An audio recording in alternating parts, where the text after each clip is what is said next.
Armchair Generals. This is Gamer 1745, and yes, it is stream time. Arno, you are correct. 3 minutes late, I am. Just going to check to make sure everything is flowing like it should. And I think it is. I am back, away from my secret mountain base. And Arno's earlier question that when he posted first a long time ago, no aliens yet. No aliens yet.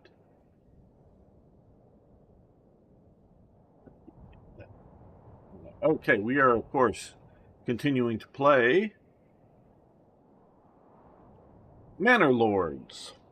I've been playing on my own to try to progress things a bit more. Partially just simply to get further into some of the development of the game, and partially because there's going to be an update coming soon, and well, I don't know about Area 51, but we've not seen a general aliens showing up. With an update coming to use, and I think we may need more stone in some of these territories, because stone castles with stone walls and stone towers are coming. Because as we can look at this, and okay, right and wrong are not the right terms here. Because I think these are right to a degree and whatnot. Area 51 is a distraction. Well, out at quote-unquote Area 51, I do believe it has been a test bed area. What are they testing? Don't know. I think things like Have Blue, which was a very early version of the quote-unquote stealth fighter, which really was a more stealth light bomber. But, yeah, they've been testing stuff out there. And again, this game is set in Franconia, which is in Germany. Don't know that I've visited Franconia, and if so, it would have just been a drive-through. I did take many, many years ago, I think just right out of high school or something, a sort of, a package tour, bus tour of Europe. Had a really nice sort of day, or a good chunk of the day. I think it was going up the Rhine River on a boat, and I have in a album somewhere a bunch of photos of the various castles along the Rhine River that I took photos of as we were traveling up there with lots of stuff.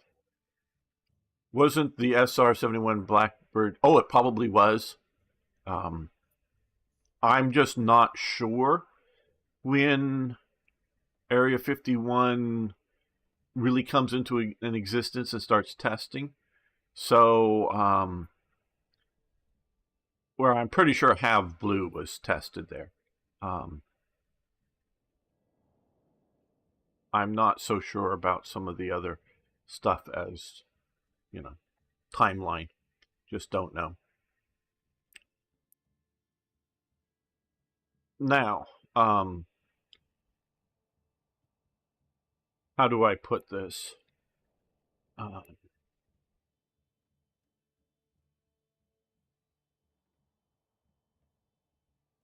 Okay. I'm sort of looking at this.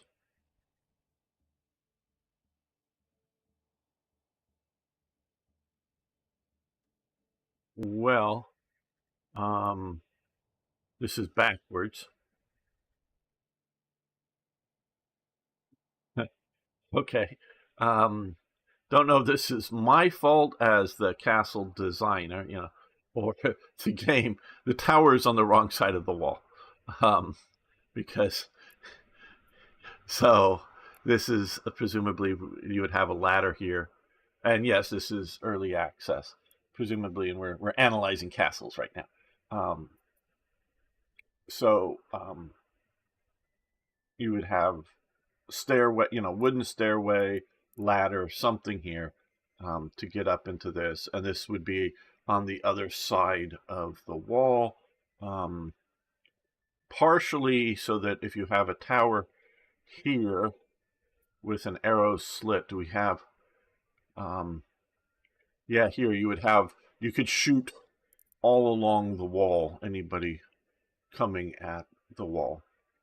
Now, okay, so let's forgive this as either my mistake or that it's, I didn't go all the way around because, wood, and I'm planning on finishing this here. No, I'm building some other stuff. I don't want to necessarily, oh, no, that's for the house. Well, let's come to Castle Planner. Okay. Planks. Don't have many planks, so, and may also cost, no.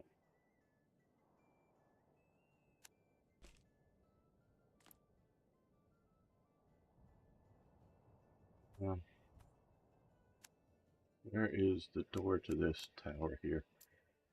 See, that's the door there. And yes, it would be sort of high up like that.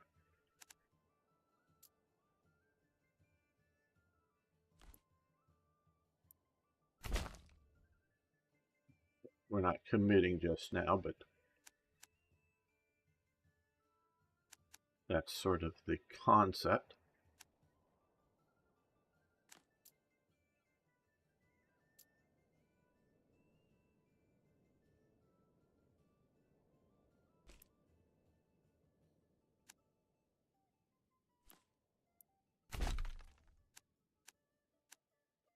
Okay. I mean, that's sort of the concept here. Hey, 782 MG42 towers in my medieval game. Yes, poor peasants have no hope when they rebel. Absolutely. So okay, so I'm analyzing what I think is a bit of a flaws here. Okay, like I say, I'm putting the tower being on the wrong side of the gate here, the gate tower on the wrong side of the walls is just a flub. Again, could be me, could be the early access element of the game. One thing it would not be here, and I will go so far as to say wrong, is that this is made out of thatch. I cannot conceive of a, we'll call it a warlord. There's a great movie. We used to do movie nights, and my schedule just sort of a bit chaotic, and so we used to be doing them on movie nights and afternoons for the Americans, nights for the Europeans on Fridays. Love to do it again. Maybe if I get life settled down, we'll do movie nights again sometime. Opening up my can of Coke. Great movie called Warlord, starring Charlton Heston. I know to most of you youngsters, you don't know who that is, but great actor. And it's basically a Norman knight made a local lord of an area. I think sort of kind of along the yeah, I know he's like a Norman, but I think sort of kind of along the Dutch coast or something like that. Maybe it's in England that they face Viking raids. So this is, Vikings versus late Vikings versus Normans. Get a lot of it correct. Really good thing. Oh, and hello, Eric. I haven't watched your video yet. Eric has a new video out on the Heinkel in Norwegian service. I can get some stricken peasants named after me, and he gets drafted to die in some skirmish. Yes, I don't know if we still have a 782. We might. We'll put another one in if we don't. Or anyways, okay. So, a warlord, a manor lord, whatever sort of his rank, would ever, and I would go to the point of saying wrong, would do a thatched roof. Because we already have here presumably planking necessary, right? You would not do a thatched roof. That would be too easy to catch fire. However good of an insulation, and thatch can be a very good insulation to keep the place warm.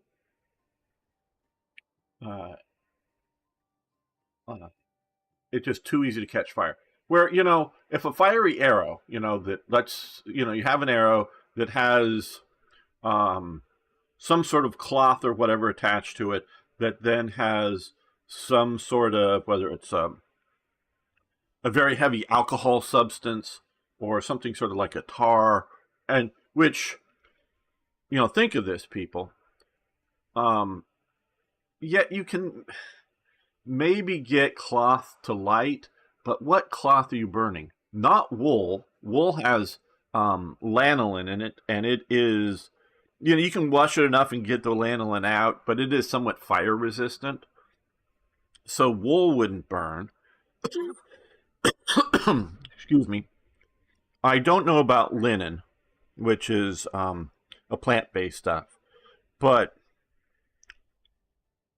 that on fire may very well go out as it travels through the air. So you need to have, for a fire arrow, so it isn't as easy as you think. Fire arrow, some sort of alcohol that can burn. So beer, no. A lot of wine, no. It's you need to have more alcohol content than water content that actually have it so that it burns. And I don't know right where the Venn diagram or whatever you want to call it that would be, but you got to have high alcohol content or some other sort of flammable liquid, or something highly flammable. And they did definitely make and use fire arrows. But you have a fire arrow that would come down and hit on the wood here that very well may be dry, but if you're paying attention, got a few ladders and whatnot, paying attention, you can probably put that fire out before it becomes generally engulf the building with fire. At least that's my estimation. I have not been shooting arrows at wooden shaked roofs and see how likely they are to catch fire, but we'll get to the next point here in a moment. But this would just be, easy to light up and would engulf it and would then create enough heat, because that's another thing. You put a little fire on some wood, it's not necessarily going to be enough heat to then, catch everything on fire. Well, where I live here, not in my area, I'm way south of it, but in the northern LA area, 10,000 homes were burnt down recently.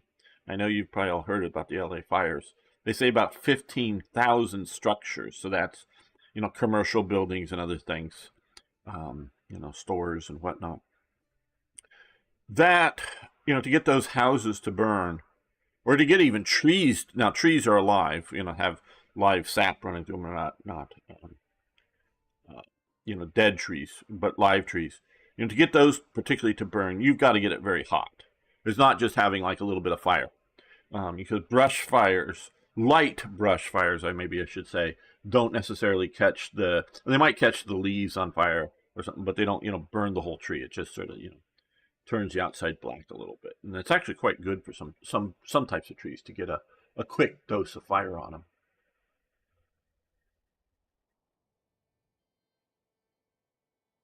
Use just 155 millimeter shells, yes. So, just again, against the wood here. So this is a big no-no in my opinion. Okay, but what they would really do is more like this. Okay, is put a plaster layer. This I know more, and I don't know what. Again, this game is based in Franconia, and I don't know in detail because my education is more based on England.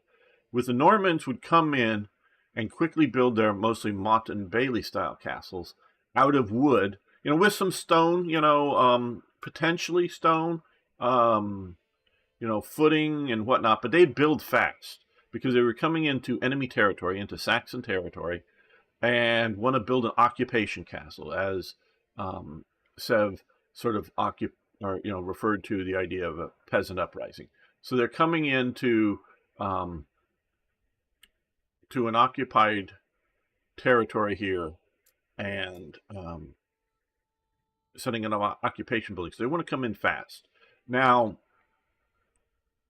again, not wrong, but what the foundations of the castle very well might look like this. I would sort of maybe dispute the ground level loopholes, maybe, but they would build this, and then they would put a plaster layer over it to do two things. One, to make it more fire resistant. Now, in England, there isn't so much snow, so they don't have this idea of a snow shedding roof being a necessary thing. So it very well would maybe just be, an upper, a flat roof with a additional, walls around it to stand up and throw things out of and whatnot, more so than just loopholes. So again, but you could easily plaster over the roof. And they would also, the Normans would normally try to do the walls thick, in that this is like a plank. At least from the reconstructions that I've seen, they would like to use solid logs. Not so much shaped like this, but just driven into the ground, so that they are much more solid from bashing through than planks. Again, I don't. Now, also, a lot of this stuff doesn't survive to this day because of two reasons. One, like the Normans would often, once you got this, and then in this game there been announced, and so we got on the subject here, at least I did, that you upgrade to stone over time. So that's one reason these don't survive. Plus, the wood just rots away. So even if you had a long-standing wooden castle that you don't upgrade, it rots away. So we don't necessarily have a lot surviving. So it's archaeological reconstructions along with historic people writing about the stuff in the past. So whether they would use, and this is probably an inch thick or so, these aren't thin wispy little boards, but whether you would use it this way or the logs. The other thing I would say tactically that is bad about this is that they would put a walkway on the inner side of this. And well, let's see. Okay, so this is taller than a man. So because obviously you can get like a man, and normally they would make this tall enough so you could ride a horse through it. So fairly tall. You don't want to wait for the guy to come over the fence and jump down from the ladder or whatever he's using to climb it. You would want to be able to get up and be able to look over it a bit to maybe throw something, like a heavy stone down on somebody on the far side of it, or just go pokey with whatever sharp thing you have, and somebody's climbing up the ladder to get in here. So you would normally have a walkway on the inside. Yes, later on they might put a thicker earthen bank on the inside of it to thicken it up, and with another, layer of wood on the far side to just make it a thick wall. But even if we're talking fast building like this, you would still put, a full walkway, or at least partial walkways around, so that people trying to climb up. And yeah, so now the other reason, and they would also plaster, the Normans would plaster this wall. The other thing, beyond making it less or more resistant to fire, you know, getting plastered light is much harder than wood, is actually they would sort of score it to make it look like it was stone, to try to make it look like a stone facade on it, but just sort of, but still in plaster, sort of regular stuff, to sort of fool people. What is stone and what isn't? So that's sort of my analysis here. Is damn that? Yeah, it's thin. Hey, Jemnuska, how you doing? It's in my opinion too thin. It's too easy to break through, because you do have to remember.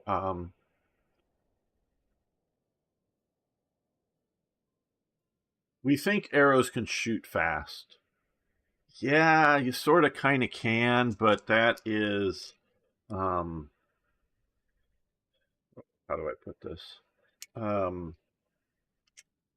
Where you have room to maneuver the bow, because bows are sort of big. Um,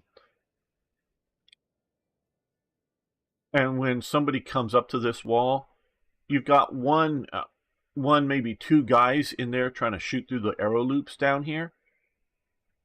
So it's, you're not, and you're coming fast, so you're going to lose a few people, but you'd probably smash through this wall pretty easily.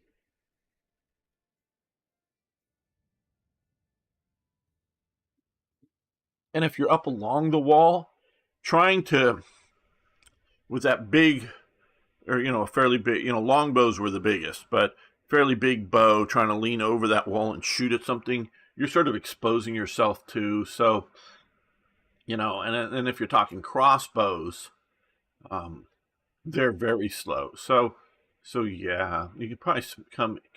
If you're not going to have five guys are going to try to sneak into the castle at night to assassinate somebody or something. If you're five peasants. Now this here, that it's high up here, that is actually rather, because they would build a steepish stairway up to a patio that could be quickly dismantled if you are having attacks. Oh, another thing here that I'm going to say is, well, let me look. Yeah, I would say is historically inaccurate. Why? Why do you put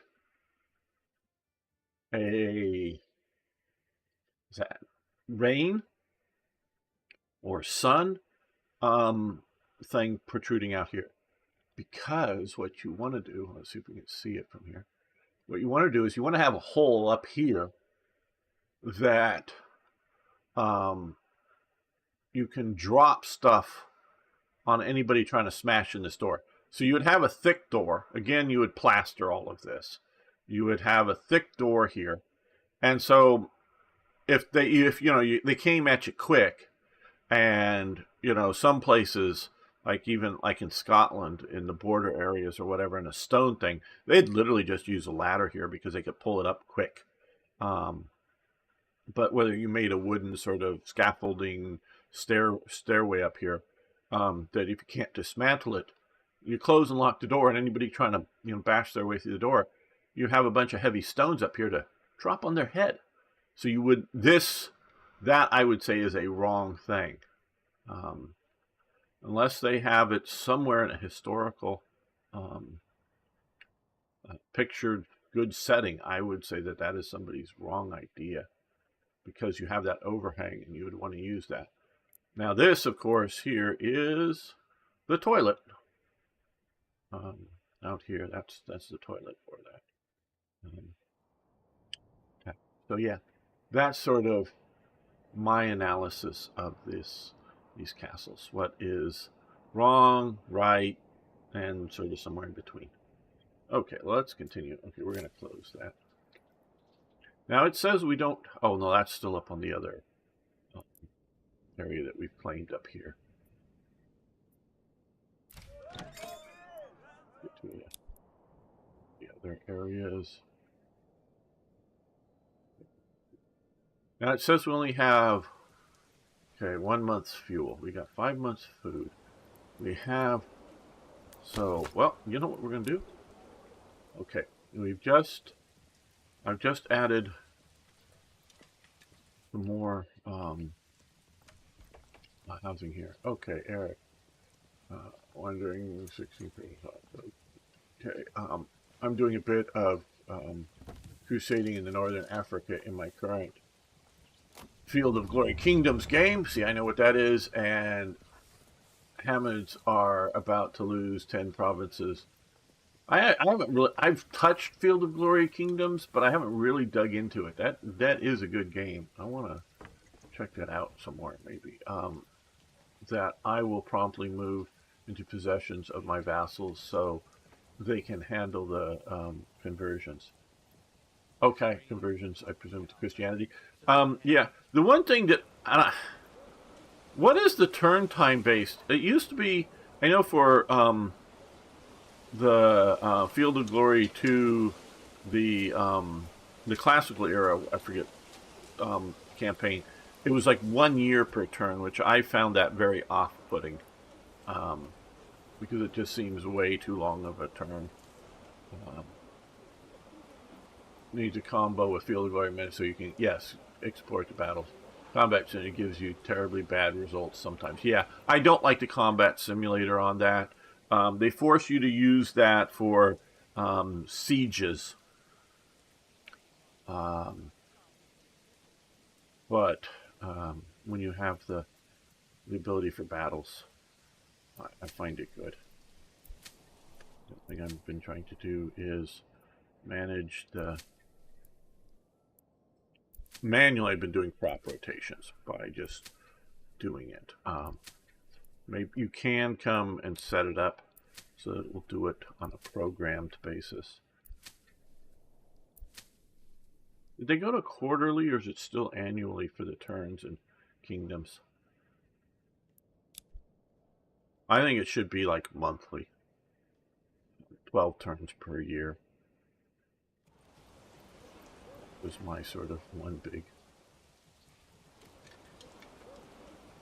complaint about Field of Glory Empires. That's, I guess, the classical era. Played a bunch of that. I would love a mix of Field of Glory Empires and with, of course, the Field of Glory 2 base game and Imperator Rome. Field of Glory Empires does some nice immersion economy and some other elements that could really benefit Empires, or Imperator Rome, I mean, could really benefit Imperator Rome, and the combat system of Field of Glory 2 would make Imperator Rome so much better. But unfortunately, we don't have that game. That would be near my favorite. Ultimate, or whatever we want to call it. Okay, so what were we building out here? Did we get... Okay, we're full housing situations. So again, I'm an American, so we do straight roads. Virtually so. Not a huge amount, because I don't want 3. No. 3 plots. Let's do 3. Invictus is an incredibly well done mod. Yes, actually, hey folk, I've been playing Invictus. A few months ago, the latest Invictus mod for Imperator Rome, just on my own, not for any stream or anything, and quite enjoying it. So I like Invictus. I do. Always say my dream medieval theme game would be Crusader Kings Dynasty management elements, combat from the good old days of Total War, decade ago, and possibly just jump right into one guy view like a Mountain Blade. I have not played Mountain Blade. That is something that I've heard good things about. Would like to play it. I just haven't. So I don't in detail get that reference, just what that would mean. But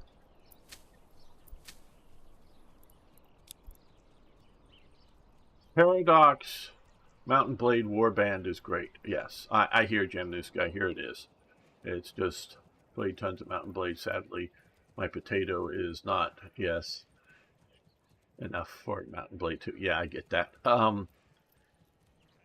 Paradox thought it could do good dynamic combat stuff with Hearts of Iron 4, and in my opinion, it's completely failed.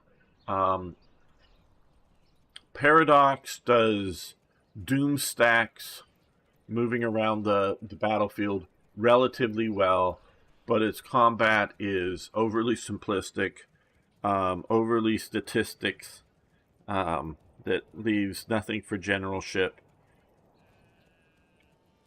So, yeah, but they have, I played some CK2, or was it CK1? I forget, a long time ago, but not much. I used to play the hell out of Europa Universalis way back when it was just the original.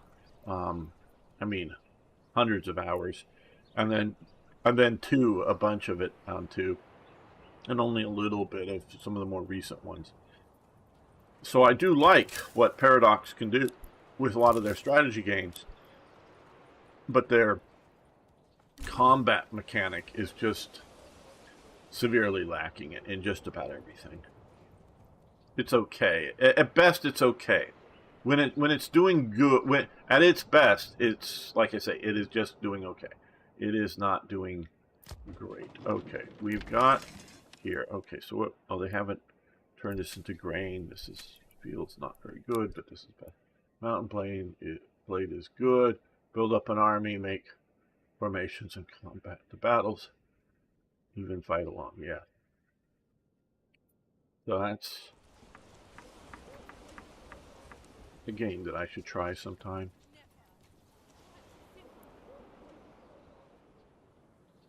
So what I'm sort of doing here is we have this is our main town, with our main developed industry and our big food source. We're still sort of dealing with planting. We have not, well, we've gotten a little bit of the grain, winnowed down. Most of it's still just in wheat form. So what they would sort of do, and probably some of you know better than I, but so you would harvest the wheat stalks, you would then bundle them up, and then hang them up inside of these, barns. We'll call them barns, whatever they would technically be called here. Hang them up there to let them dry. And so you want to also get the wheat and harvest it when it's dry and not when it's too wet, from rain and whatnot. Get it dried out. And then once it's dried out enough, then you want to winnow it, separate the wheat from the chaff, and whatnot. And then from there, you would normally store it that way until you're ready to turn it into flour, and then you would bake it. So we're sort of in that kind of thing. Hello, Drift Speed. How you doing?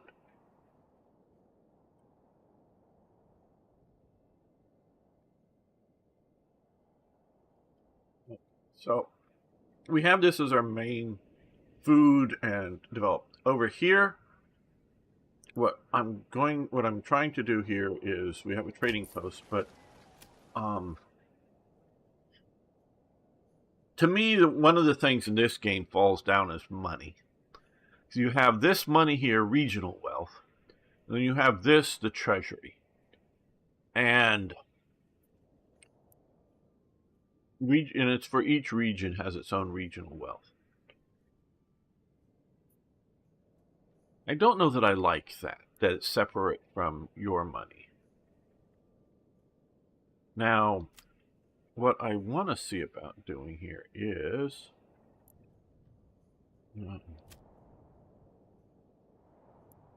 iron slab. So I need to get to 40 gold or money, silver or something. And then I can start selling iron, because we also need to get this to be a deep pit so that it will really have a lot. Don't know which I should do first. Probably get the trade going. So right now we're at 32, so we're building some more homes.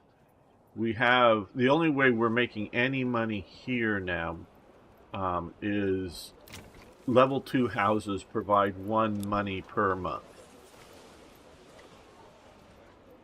We're probably pretty close to the 40 needed to get to that, because we're at 32. Couple of months. I get that these are somewhat different economies, but money is not used to buy things in these stalls or otherwise for the people. So like I say, I don't know. I think that these two things, and these guys here, because they are selling some iron and whatnot, they're making lots of money.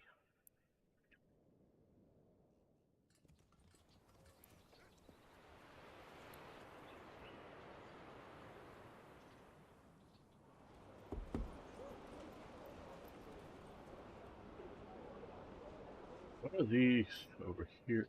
9 stones.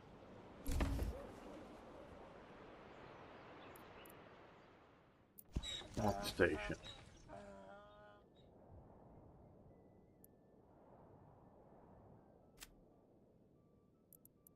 I guess they don't want charcoal. What else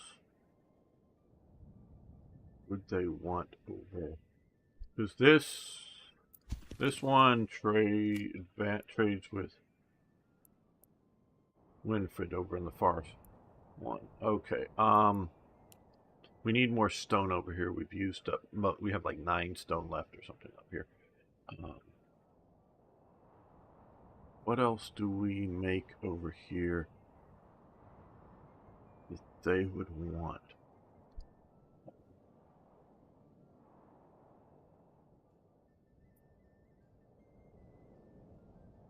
Well,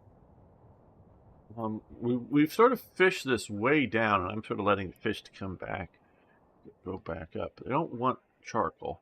Hoping they would, because we produce a fair amount of charcoal.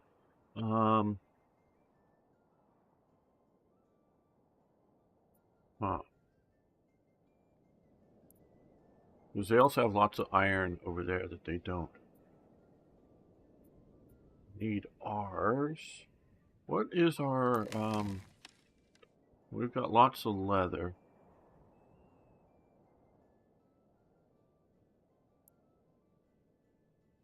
Oh.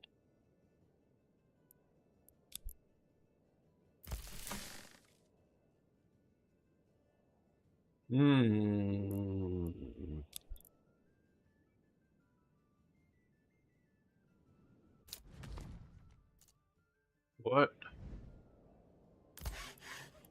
We're going to stop making planks. How many planks do we have? Probably a huge amount. With 74. I don't know if they're going to want planks. Ah. This is difficult. So this is some of the, yeah, I get the idea that they want to trade for something.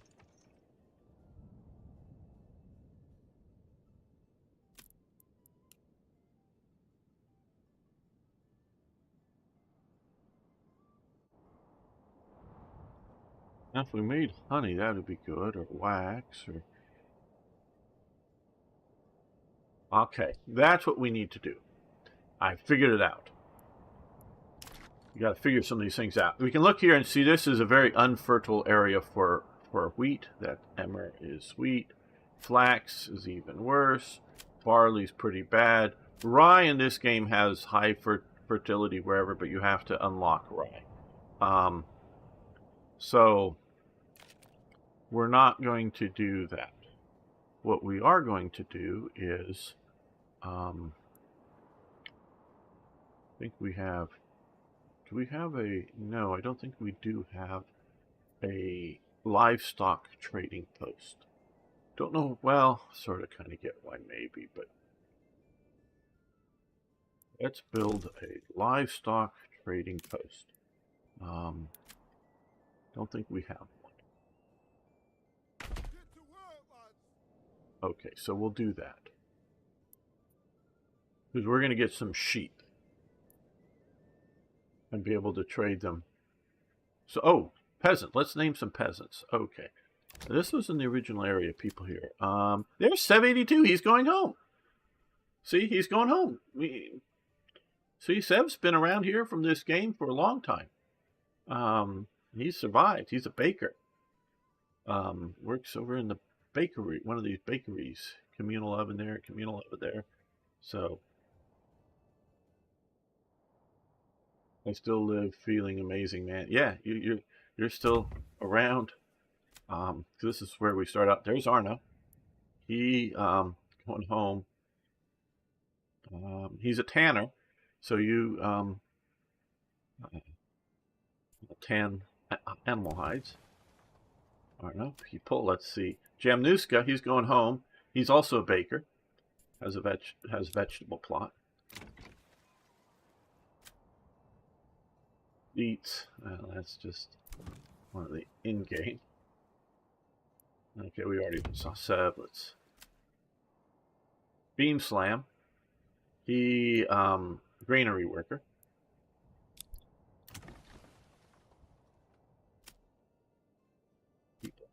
Right thing. Okay, I think that was it for our names from the audience. Eric was around, but Eric got killed. So let's do Eric too.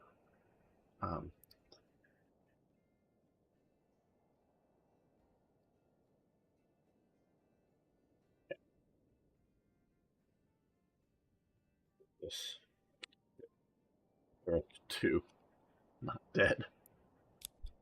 But yeah, Eric got named and went out and got killed in one of the battles. Okay, I was having these guys come home. Let's have them run over here. I think they'll move faster running like that, and then we'll disband them. They'll go back to their day jobs. Yeah, Eric Jr. Yeah, that would be a decent name. But yeah, you guys are still grinding away.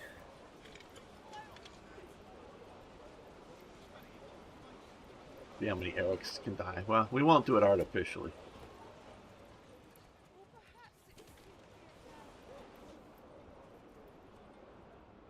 Send them out alone somehow or something.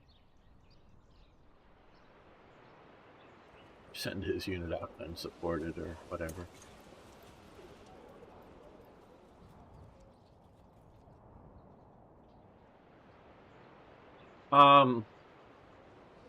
I'm not sure. A lot of these core people are. So I'm not sure here.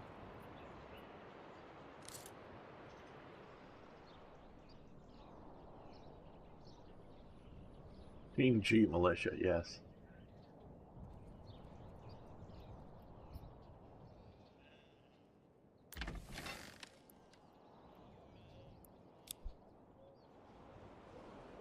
Okay, we got these new housing done over here. Now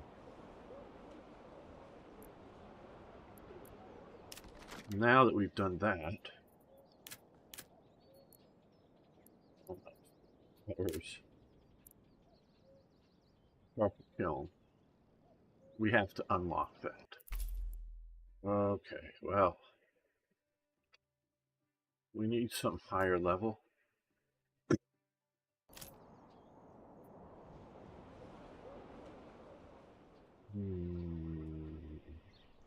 What are we trading here? Large shields. Okay, that's good. Trying to get some large shields over here for our militia unit over here. We also have a trading pack station here. Oh, there are none. Okay, so let's send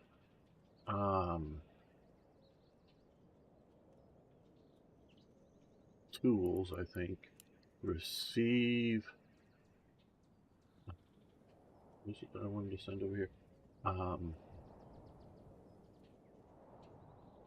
am I blanking on this so quickly? My mind is going.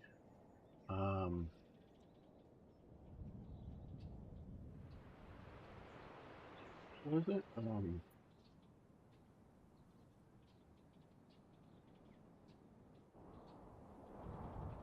Oh.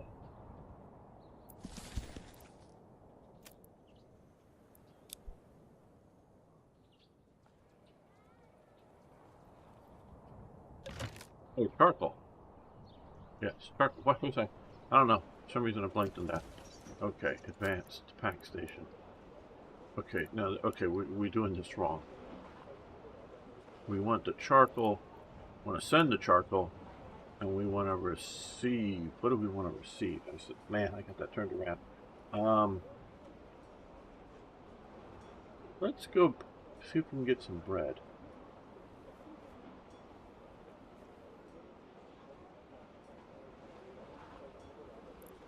Right, so hopefully that'll trade. Oh, barter partner. There we go.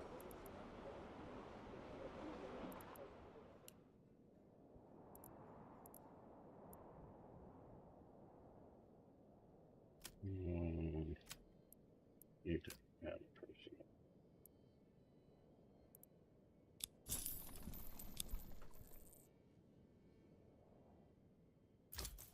Now we have a livestock trading post. It's been built. Good. So what we're going to do is we're going to come up here.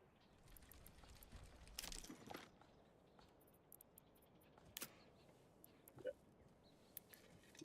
We're going to give it enough space for a road. And then we're going to come over here. Let them build this first. Bring this here, move that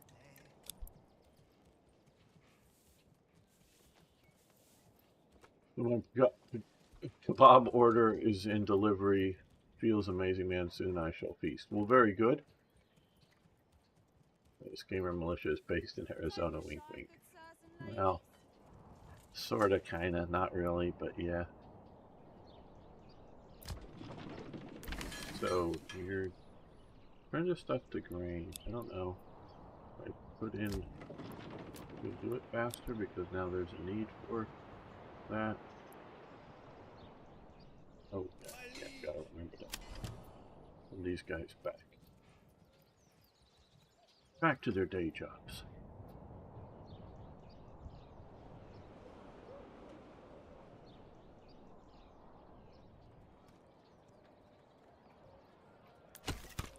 These guys are cutting firewood. These guys are cutting firewood. It's barely keeping up with.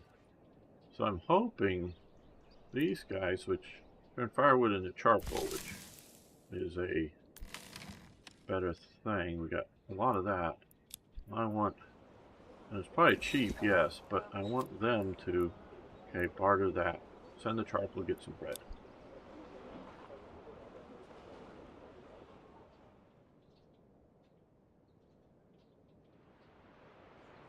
But I like the concept of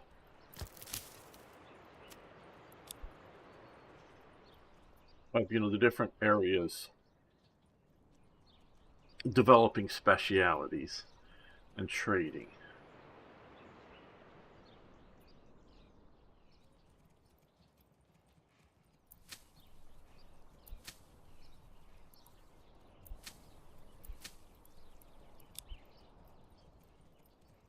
We've got lots of farmland. We may need to put in another barn into working some more workers. Got 4 free homes that we just built. What's it, 5 over here.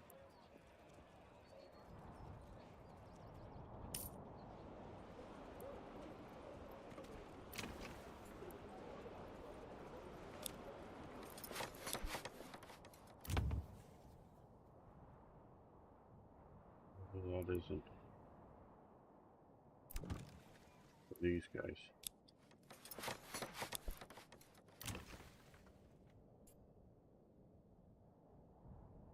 Have enough planks, saw pits while you're working.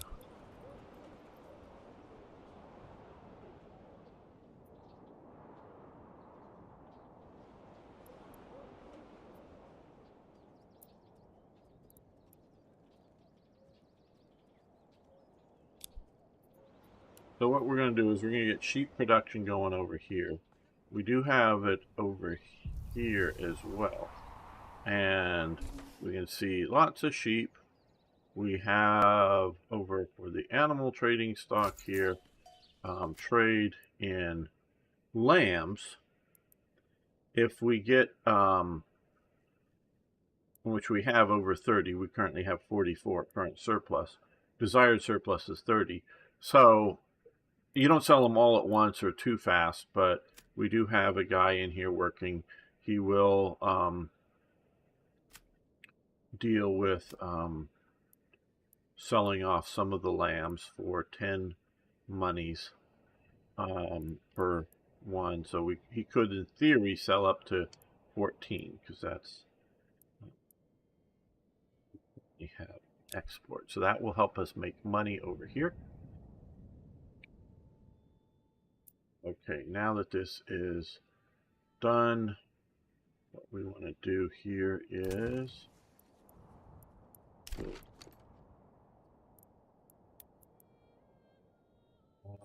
well, I'm going to just preemptively make a road here, just for future use. Not quite sure, but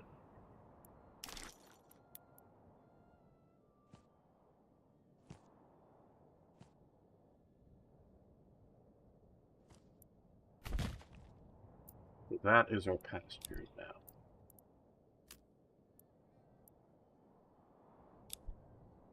One guy on that. We've got trade here. We want to, because we have plenty of money right now. So import.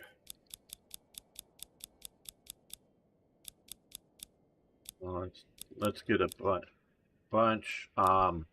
What we will need to do is in like our next development update, when we get 3 level 3 plots, we want to get sheep breeding, so we'll actually breed more sheep. So what? Okay, tavern supply. We have a tavern up here, but well, we have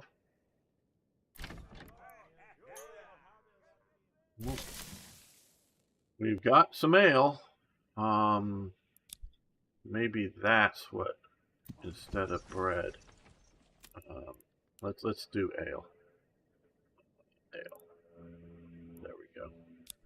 Charcoal for ale. Okay, so we need that. Tavern supply, church level. Okay, we need stone. That's what we're trying to get stone from the other place, because we've used up our stone. That's sort of the somewhat aggravating.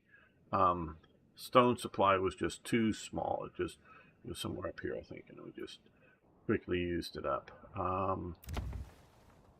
I get the idea that you want to do trading, and maybe not everywhere has enough suitable stone, but you know, really? Oh yeah, you don't have much stone over here to make buildings with. That certainly looks like enough stone. make buildings out of. So I have to wonder about that. Oh, I don't know. We have a bot. I don't know if you want to kill that if you haven't already. I just get the secondary feed.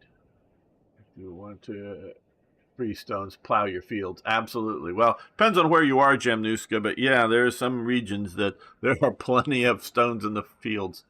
That's why you have stone walls in Ireland around your fields.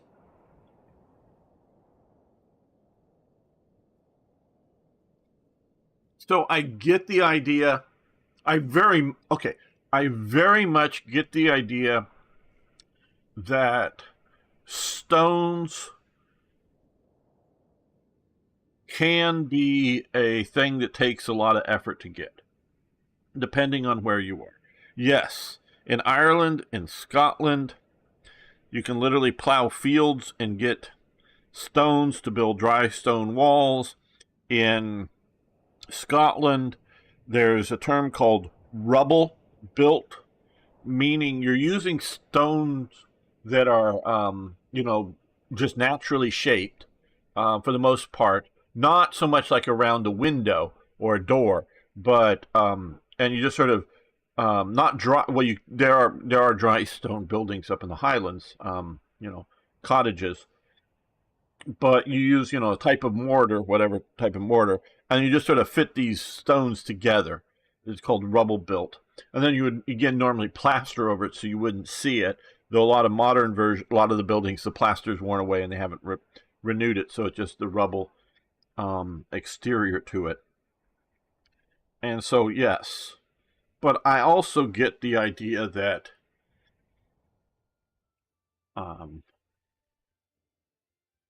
in here, even when we're not talking about, well, because this is sort of what the rubble built would be sort of like, in that it's um, you know various shapes, not dressed stones like we think of a cathedral or a nice castle or whatever. They would, and even when they're doing that kind of stuff, they would dress the stones, as they would call it, around a door or a window or whatever, make those nice, and then, like I say, plaster over this. um, So yeah, I sort of kind of think this should have more stones.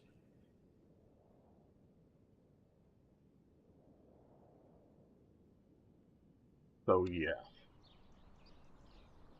but I do get in some parts of the world you may need to go to quarries and break out stones in serviceable blocks. Not that they need to be fancy dressed, but just that they are handy size.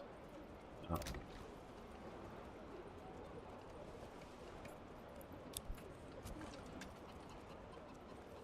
kind of thing.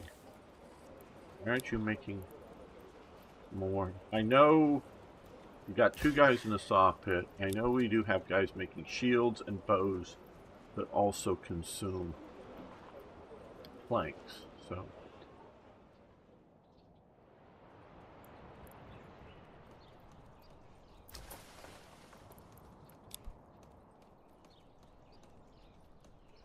what are we doing for the money? Well, come on, more.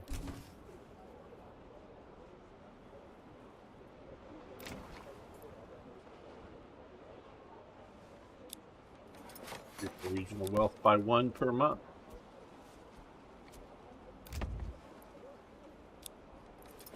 Another 1 per month. Okay, you raise. I guess there's supposed to be some sort of image in there, obviously. But this is our annual tax. This is our current annual treasury. So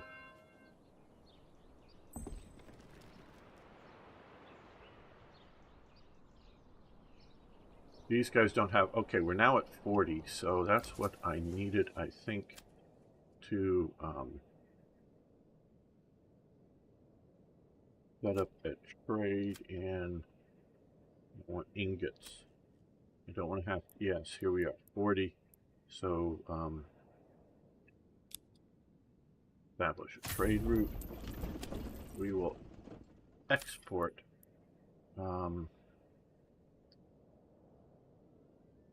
Well,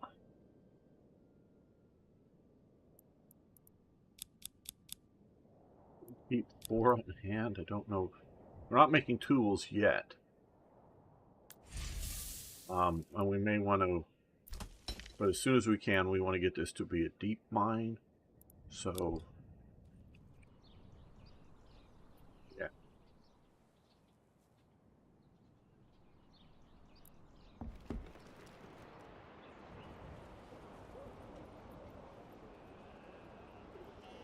Let's look here. I know. Here. Okay. We have...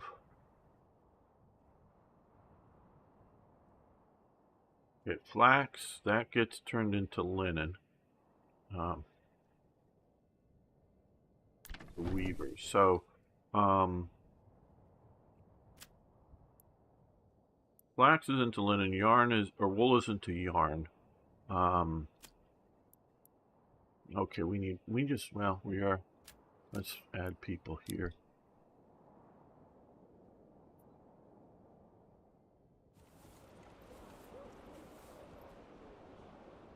To keep the economy going.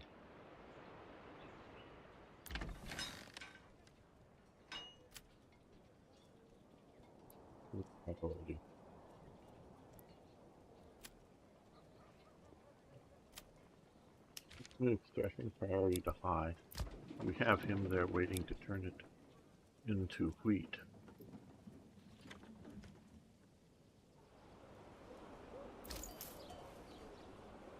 Livestock trade. Okay. We want... Oh, I need to put a person in here.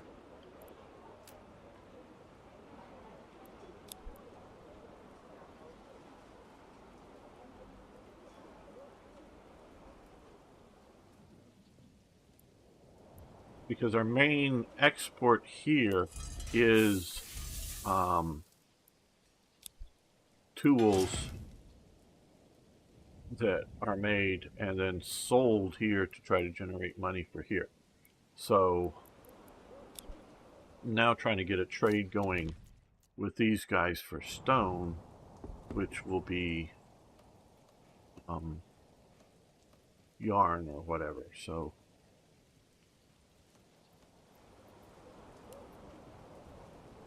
beat this up a bit. Do we have any bandit camps? No. Okay. Both good and bad. Good we don't have them, bad that we don't have them, so we can't go plunder them. Fealty a bit of a drink. So could I.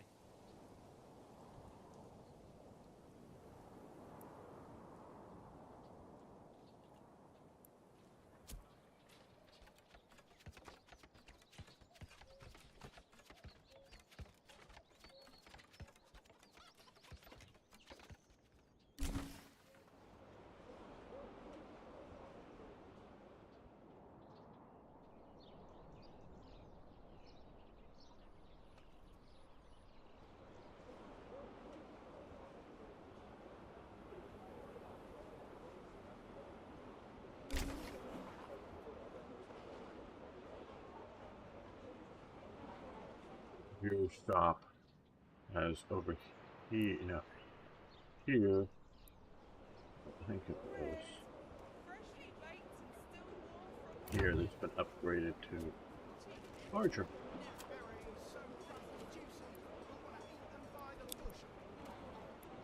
We are trying to sell excess bows. We do have a trade going. I believe. Check this out, make sure. Yes, export, trade.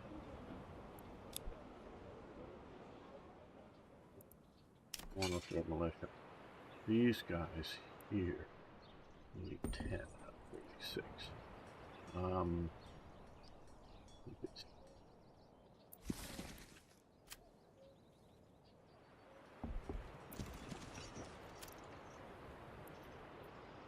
Oh, we have too many of these. Okay, charcoal, ale. Okay. Oh. No, we're doing this right, I think.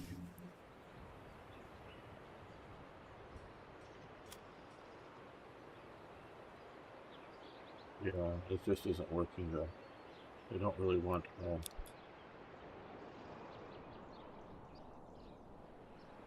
I think.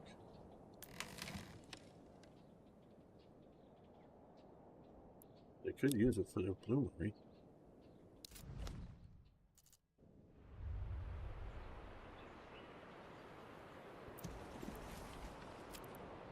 Here we send charcoal, we're trying to get stuff. That's not working. Here, we are sending charcoal to try to get ale. And over here, we are trying to send large shields to get tools. And over here, we are sending spears to receive stones. Do these guys have any spears in their storehouse? Yes. Yes, 6. Okay. So we've done some of that trading.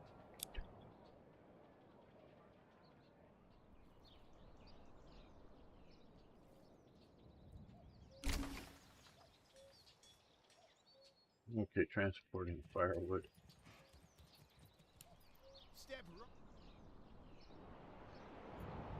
Over here, we're not.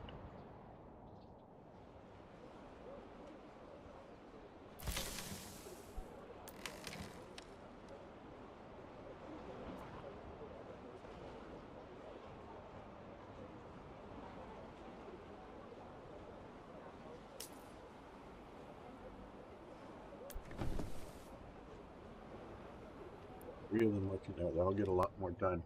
Let's look. Is there a liege in the game who calls you up for troops? No. As much we have is the royal tax so far in this game, folk. That's the most we have. Now, there are 3 modes to play in this game. On the 3 or 4 different maps, because they're adding a new one, I think. One mode is all you do is build a successful, build out all this successful, and you win by developing at least one area to the highest level. And then there's this mode, which we have bandits that show up occasionally. And then there's another mode in which you start in one area, but there's a rebel baron that starts in another area. Though he is entirely off map, though he claims zones and will periodically send armies to attack you. Excuse me. The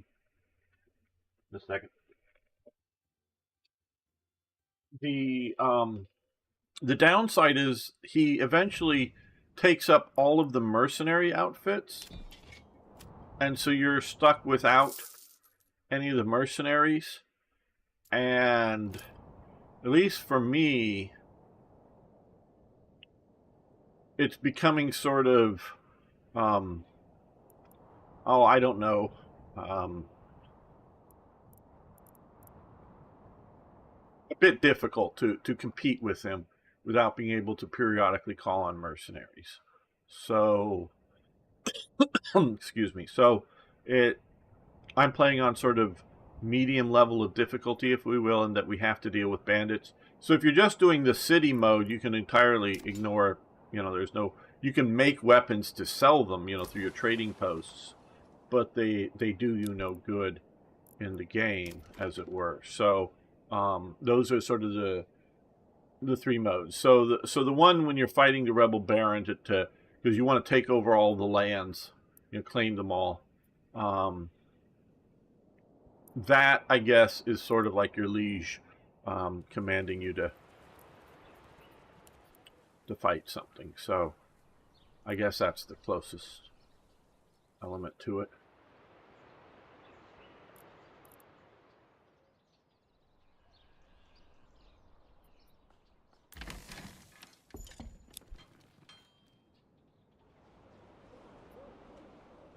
Get these places filled. We still have Okay, so we now have a sheep here. Pasture land.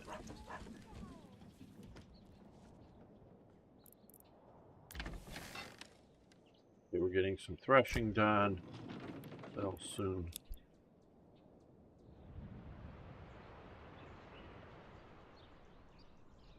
Way over here, do we have any threshing done? Oh, nice. Thought we...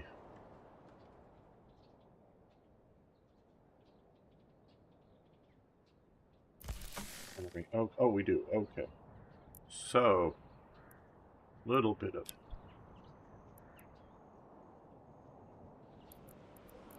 We actually have a few spare people here, so let's...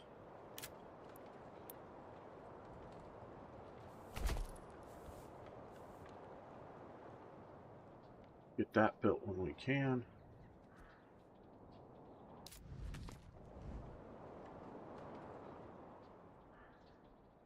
Whoa, this is heavier Okay, than now that it's winter, most planting field stuff should stop. Okay, now they're starting to... That large granary. Okay, we've got... So let's put 2 people to work here. We have the malt house with 2 people that turn barley into malt. But then the brewer turns into ale.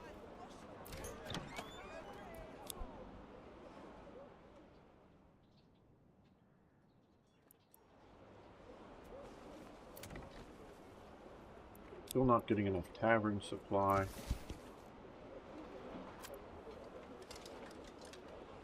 We should be sending iron slabs for ale.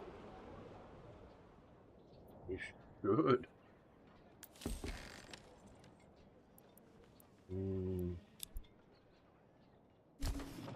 So I have 2 bloomeries. 1 smithy with just 1 person working in it.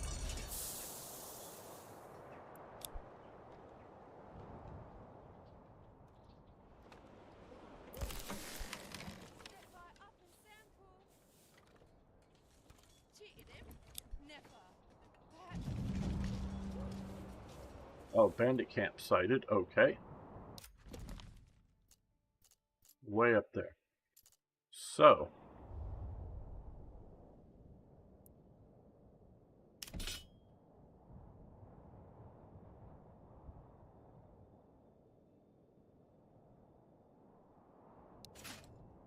I'll up a militia unit. Send them up to here. We'll have them join.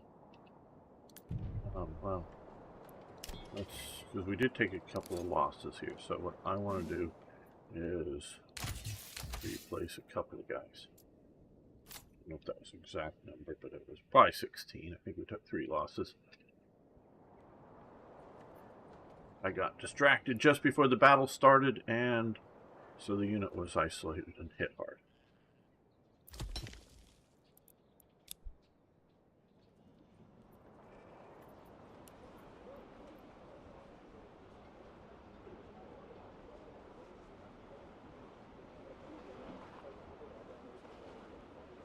Now we have lots of fuel.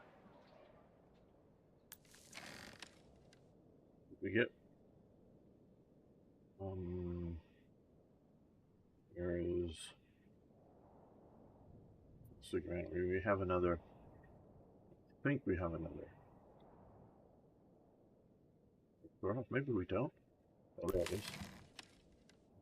Not large, but storehouse. Yes, we are getting some charcoal. Good, finally. Good.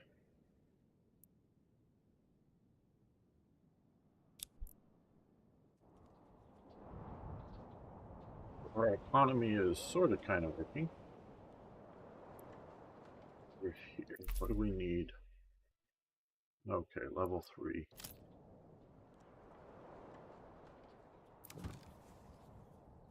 Clothing stall supply.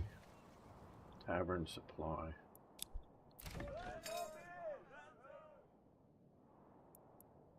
Well,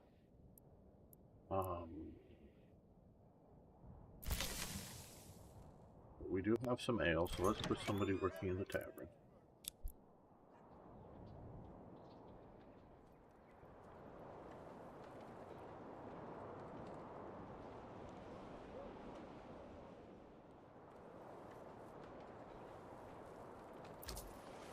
Well, we don't have anybody working in the trading post. That's why it's not generating any money, even though we've turned the trade on. We haven't had a family working here.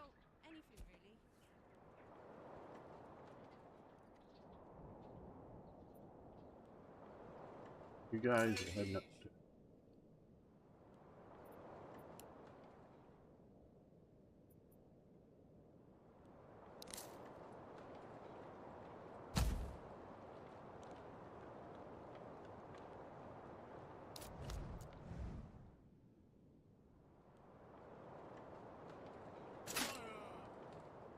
Where is that bandit camp again? Right up there. So let's come to here.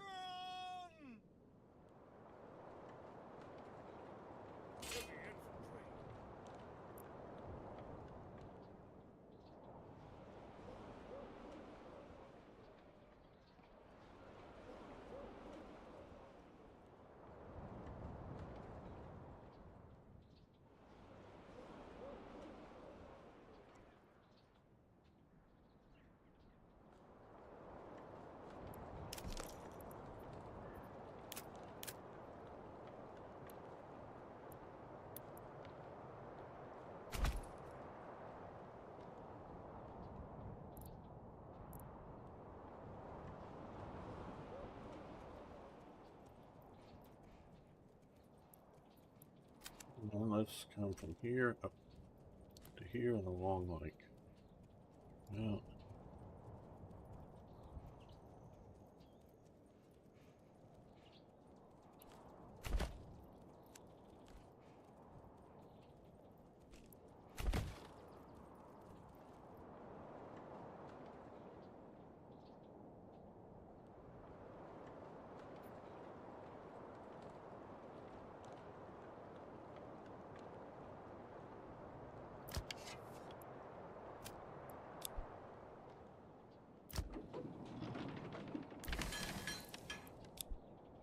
Well, they don't need to be doing anything now. Winter, I think, much. Granary. It has a bunch of flour, some bread that we're trading for, lots of grain. Soon we'll make a communal oven here. Yeah, we can do that.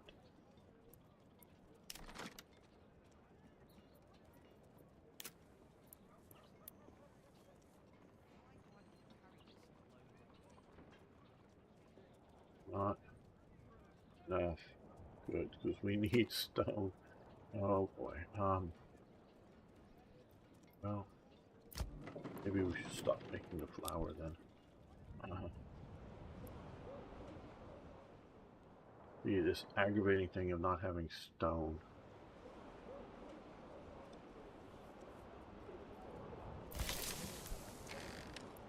Nine stone. Need to rebalance that.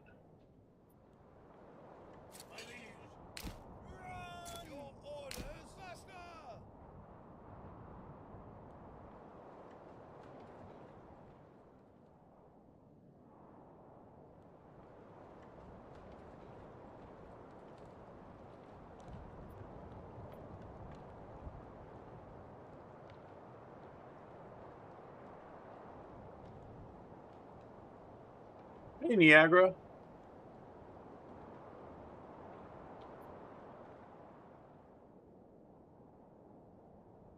Oh, they're up there.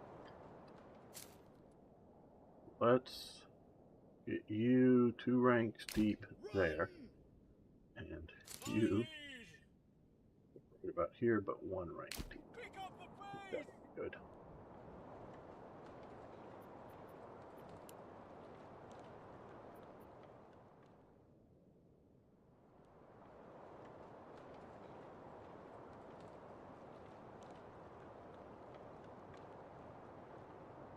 Oh, I'm doing great. Continued from last time. Pick up the peace! Men! Yes, sire!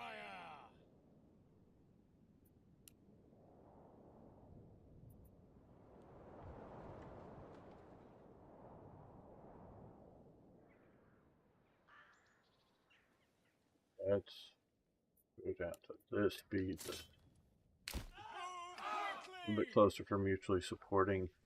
Not even bothering with the archers because in this game they don't seem to do much good.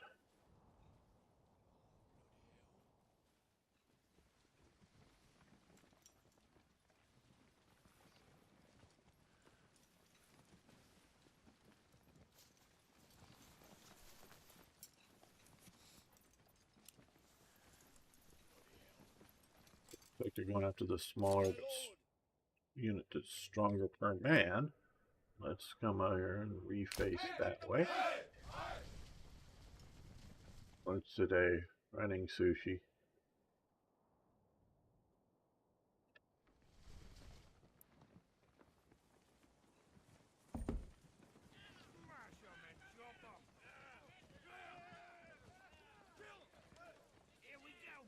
These guys, they're on the balance.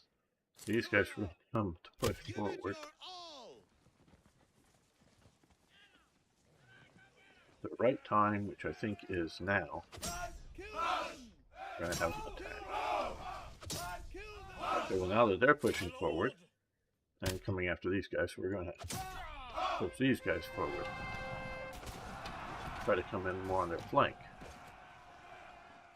36 and 15 are our strength, so let's see if we can do this without loss.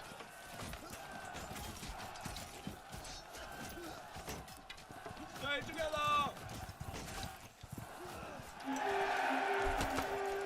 And we did it, no loss.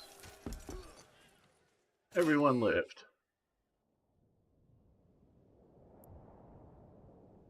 You guys come back to here. Yes, sire! We want to get you back to work. Your orders! You guys, the professionals, but to plunder their camp. Because even if we get you back, you don't do anything particularly useful except for, of course, protecting the community. Which is useful, of course, but not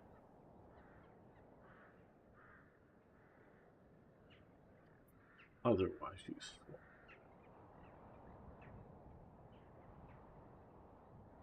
They were not able to count. They would just charge in without knowing they are in the minority. Yeah, that of course is silly.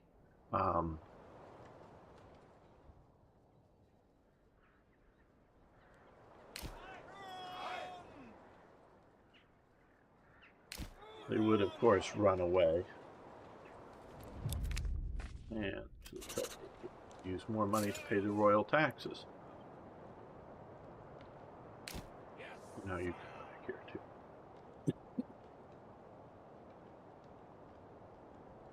I don't... Let's get you out here into the open. Let's see if we can see who in this unit may have fought.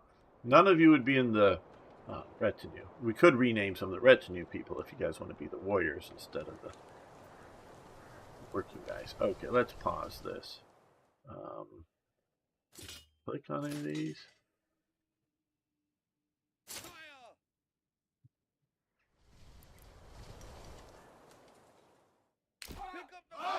I don't want to do that now.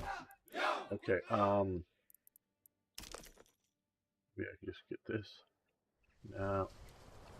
Okay, maybe when we disband the unit, we'll get a good counting of. Pick up the pace. Who was actually in the fight. You want to be a pikeman? One of the militia guys? Well, we can get that arranged. The aggro. No. In a way here just a moment, but yeah. Or you could be one of the men-at-arms, one of these guys. These are the professional soldiers. These guys don't have other jobs.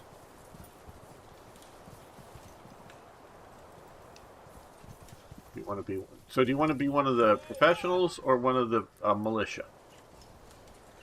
So these guys aren't technically pikemen. These are halberds or whatever.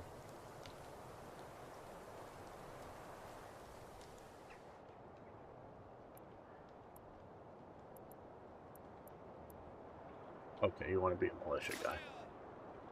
Cool. Move quickly. Yeah, weekend soldier. Okay, we'll get you into the militia. Lord.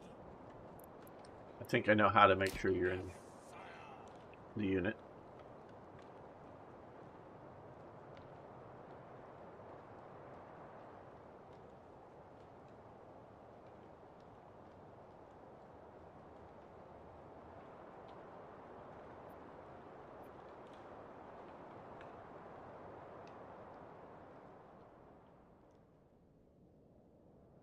And now you see that this, when we click on here, we can't click on that disband unit.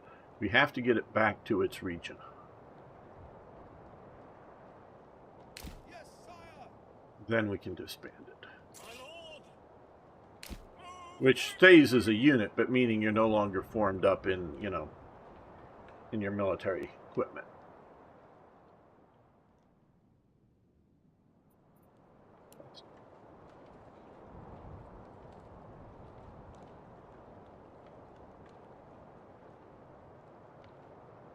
Often I wait until they are near the town so that because they seem to walk, where here I have one. So what we're going to do is we're going to disband this unit here.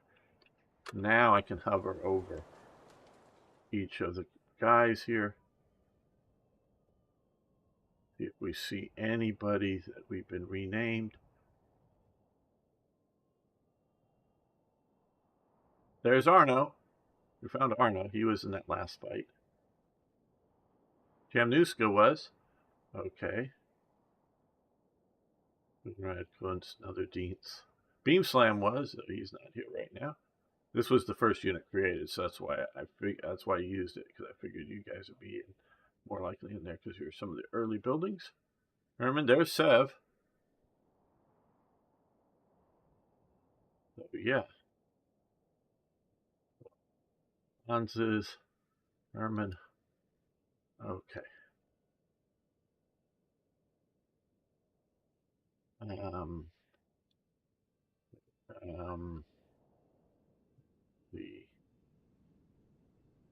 now, while we're still paused, what I'm going to do is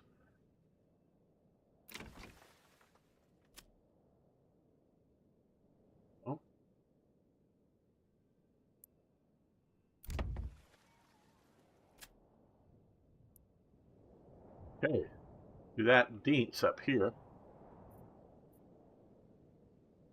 We're going to rename him Niagara.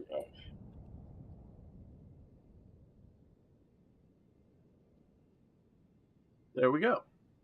Now you're one of the militiamen, you're a granary worker, and you have an apple orchard in your backyard.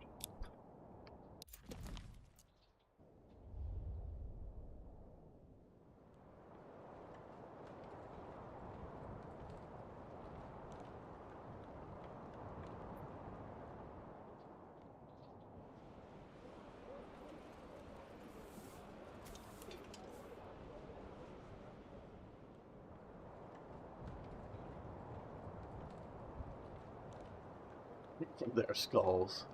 Run.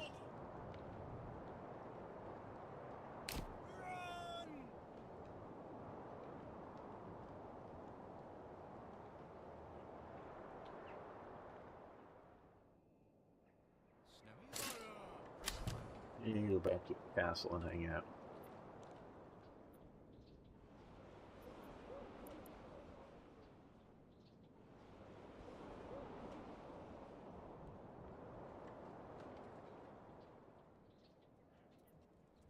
Almost harvest season. Well, sort of snowy for harvest season.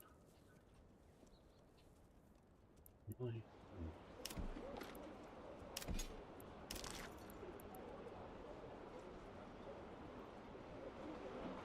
Need stone. 9.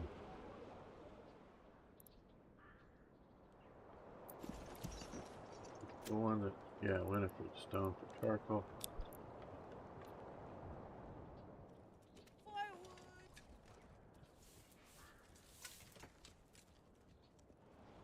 Hmm.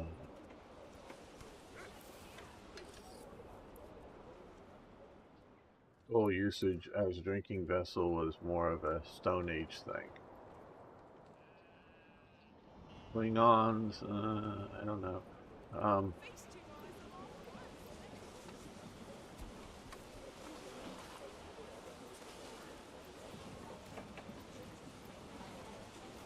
Step right up and send.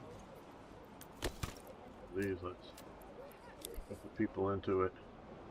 Clear out some more of the woods.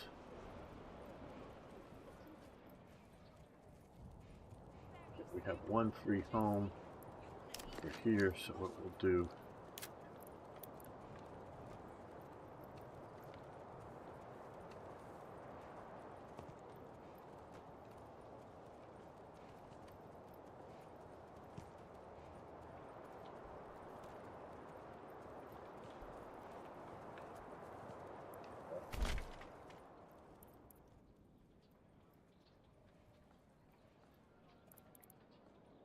You're trying to do this because we have, you know, how far here.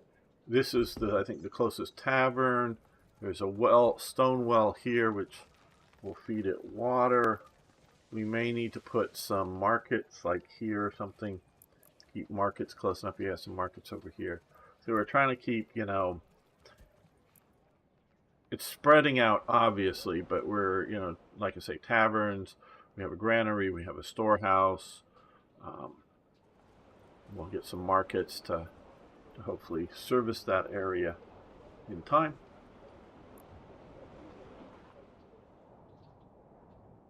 Over here, okay, we now have 56, so we probably sold some iron slabs. Basically ingots.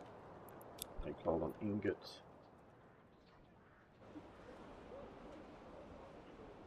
No, I think we got all the bandit camps, and there's no bandit raiders right now. So yeah.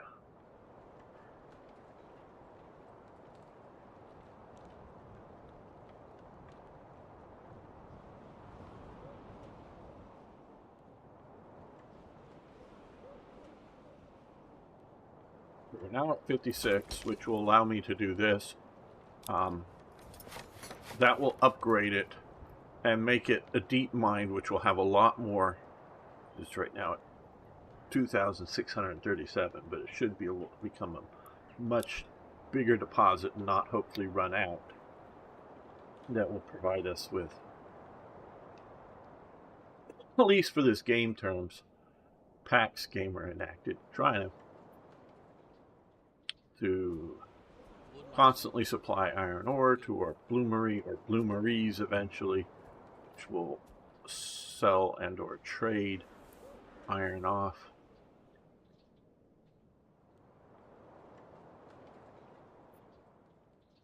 These guys are trying to get more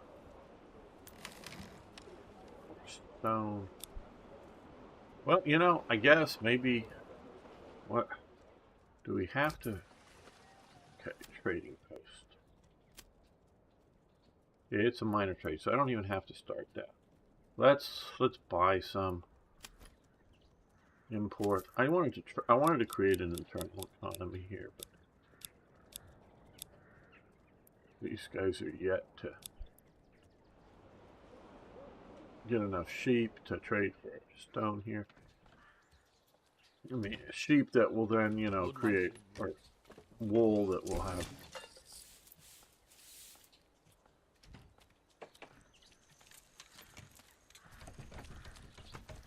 Turn into yarn. Leather, perfect for boots, belts, and, well, anything really.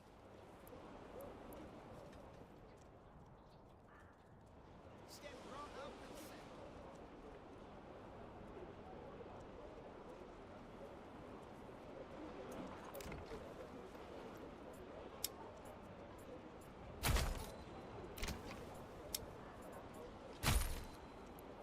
do that. So once the weather's good, we'll be getting more vegetables or carrots or whatever you want to call it.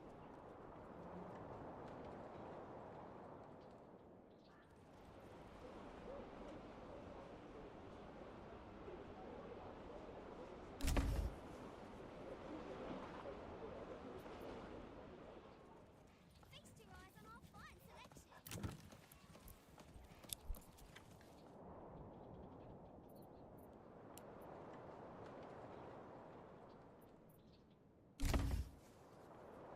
Working on upgrade. There comes the workers carrying some shoring up planks to shore up the tunneling so it doesn't collapse on us.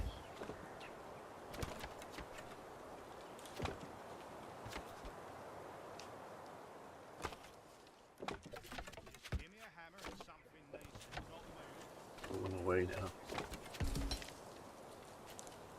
Okay, deep mine is now completed.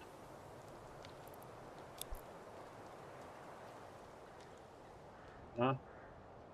Looks like the same amount.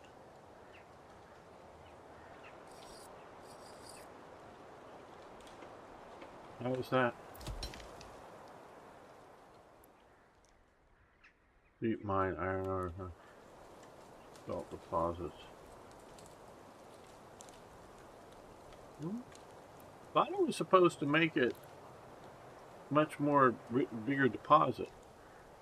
Well, I don't know. Well,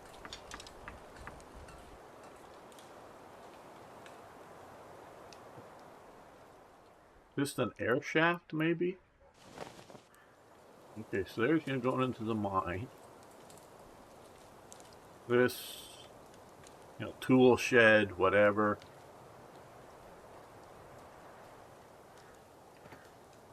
This is to... That looks more like a well. But maybe they're lifting ore out in buckets or something. They're carrying it here, of course, yes.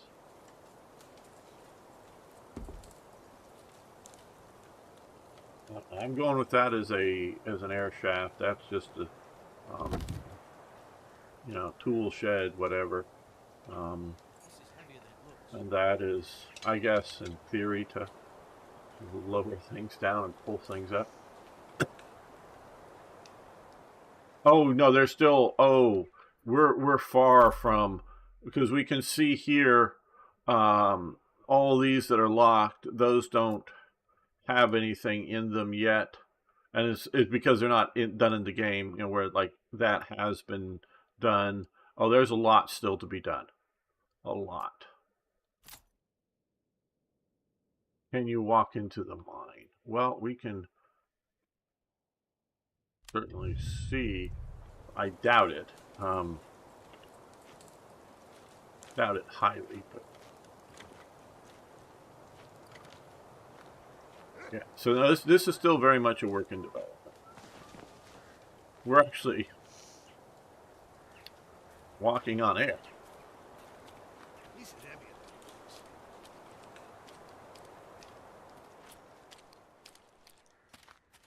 So the answer would be no.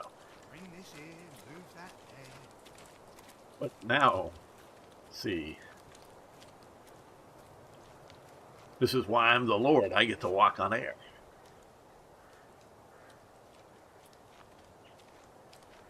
It's on the current ground level, but yeah, so yeah, we're back. And it's actually following the terrain now. So I guess that pit is just somehow different enough.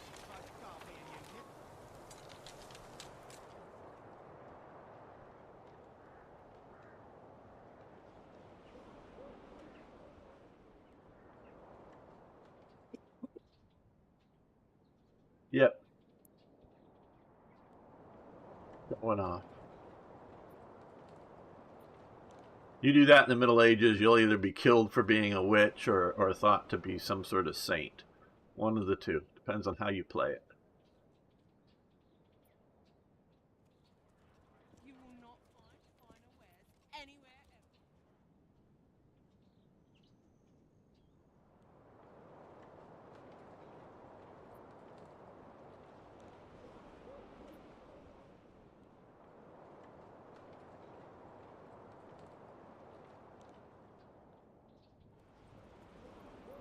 Okay, now that we have 823 money, probably silver or something, and we have 78% approval.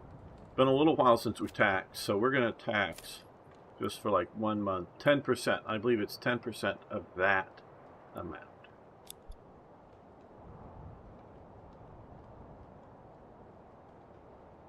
Satan, medieval peasants, probably, yeah. But saints did all kinds of things. I don't know. I don't know if any saints were known to walk on the air, but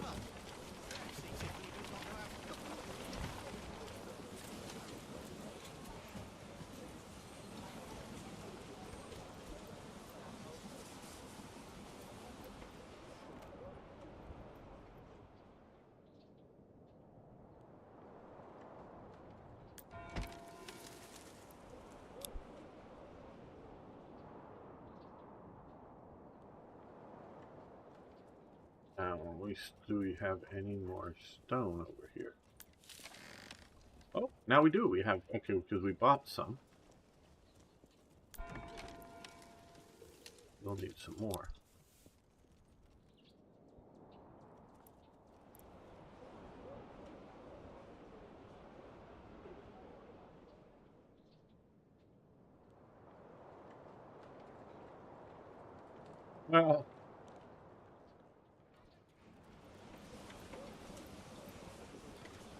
Well, I don't know about that.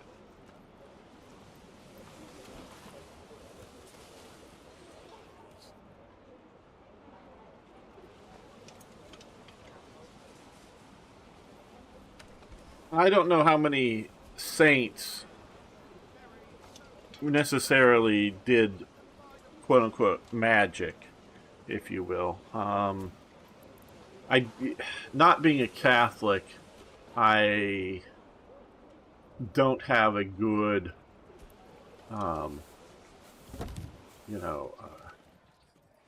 tally of what, percentage of saints. Some saints, well, like one that I do know, Saint Patrick. He was a Briton, we'll call him that. I think that's where in Brittany, I mean, several people want to claim him. He brings Christianity, in essence, to Ireland. And he's a saint for that, so I wouldn't call that BS. Kind of thing. So, yeah. I know people have either anti-religious feelings generally or specifically against certain religions.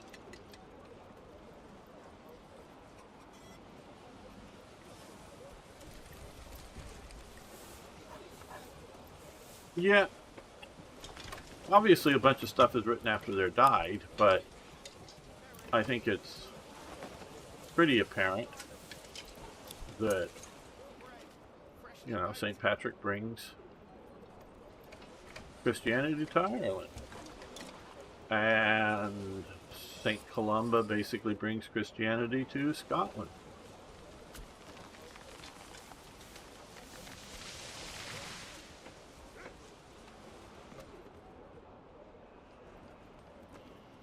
Well, see, this is where both Sev and Arno, I'm going to say both Sev and Arno are wrong about what they just said. That they would be on all religions are BS. Well, you believe in the religion of atheism. So you don't think that's BS. You think that religion is true. You believe that there is no God. That's fine. I'm not attacking that belief, but that is a belief. You you believe that. You don't have evidence that there isn't a God. You just don't believe in a God. And that's fine. I'm not trying to convert you or say you're wrong, but that is a belief. That is not, hey, I went to heaven and it wasn't there. you know, you don't have that kind of empirical evidence that there is no God. Um, so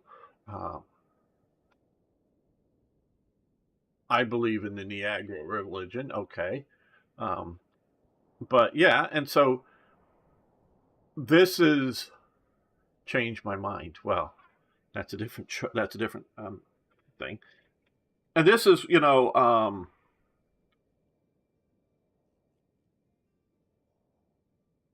I'm starting to come to understand a little bit better why some people are leftists and some people are rightists. Leftists, not always, okay, not always. Clearly, Marx wasn't. But a lot of leftists are first order thinkers, meaning they don't think beyond, and not that they can't be shown or whatever, but they don't think deeply into subjects. They see it very much as a surface type thing. And I know I've talked to, particularly, talked a lot to Arno and Niagara. Sev just sort of, in chat here. And so I know you guys think a bit more about things than some other people do. Growing up in the 70s, I would hear things like, religion has killed more people than any other, blah, blah, blah, blah. So religion is bad. Look, it's ideologies that have killed people, not religion. Because,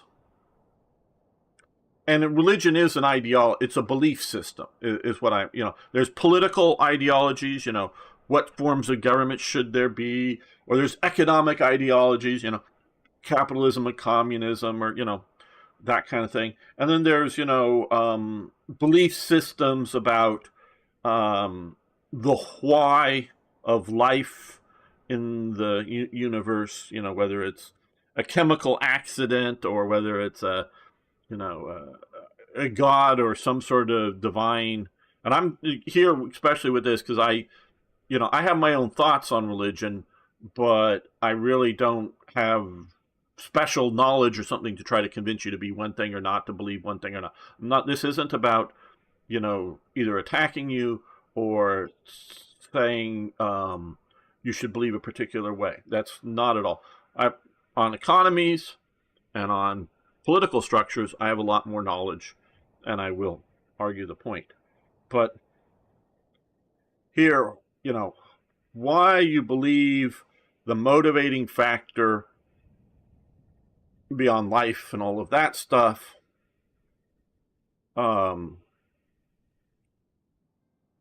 that's a different thing, but that is a belief system, an ideology on that. And even if you believe in a God, you may two groups of people believe in the same God, but they're fighting over it. You're fighting over ideology. So that's all you're doing is fighting over ideology. Whether you're fighting against religion, like the Soviet, the Bolsheviks were. They thought it was the opiate of the masses, so they're trying to fight those who believe in God. For their scientific worldview, if you can't quantify it, it's BS. If you can't measure it with a measuring device of some sort, a scale, a ruler, or some sort of other thing, it doesn't exist. So, and again, I don't want to, I know, I think, or Niagara says, I think 6 feet deep. So,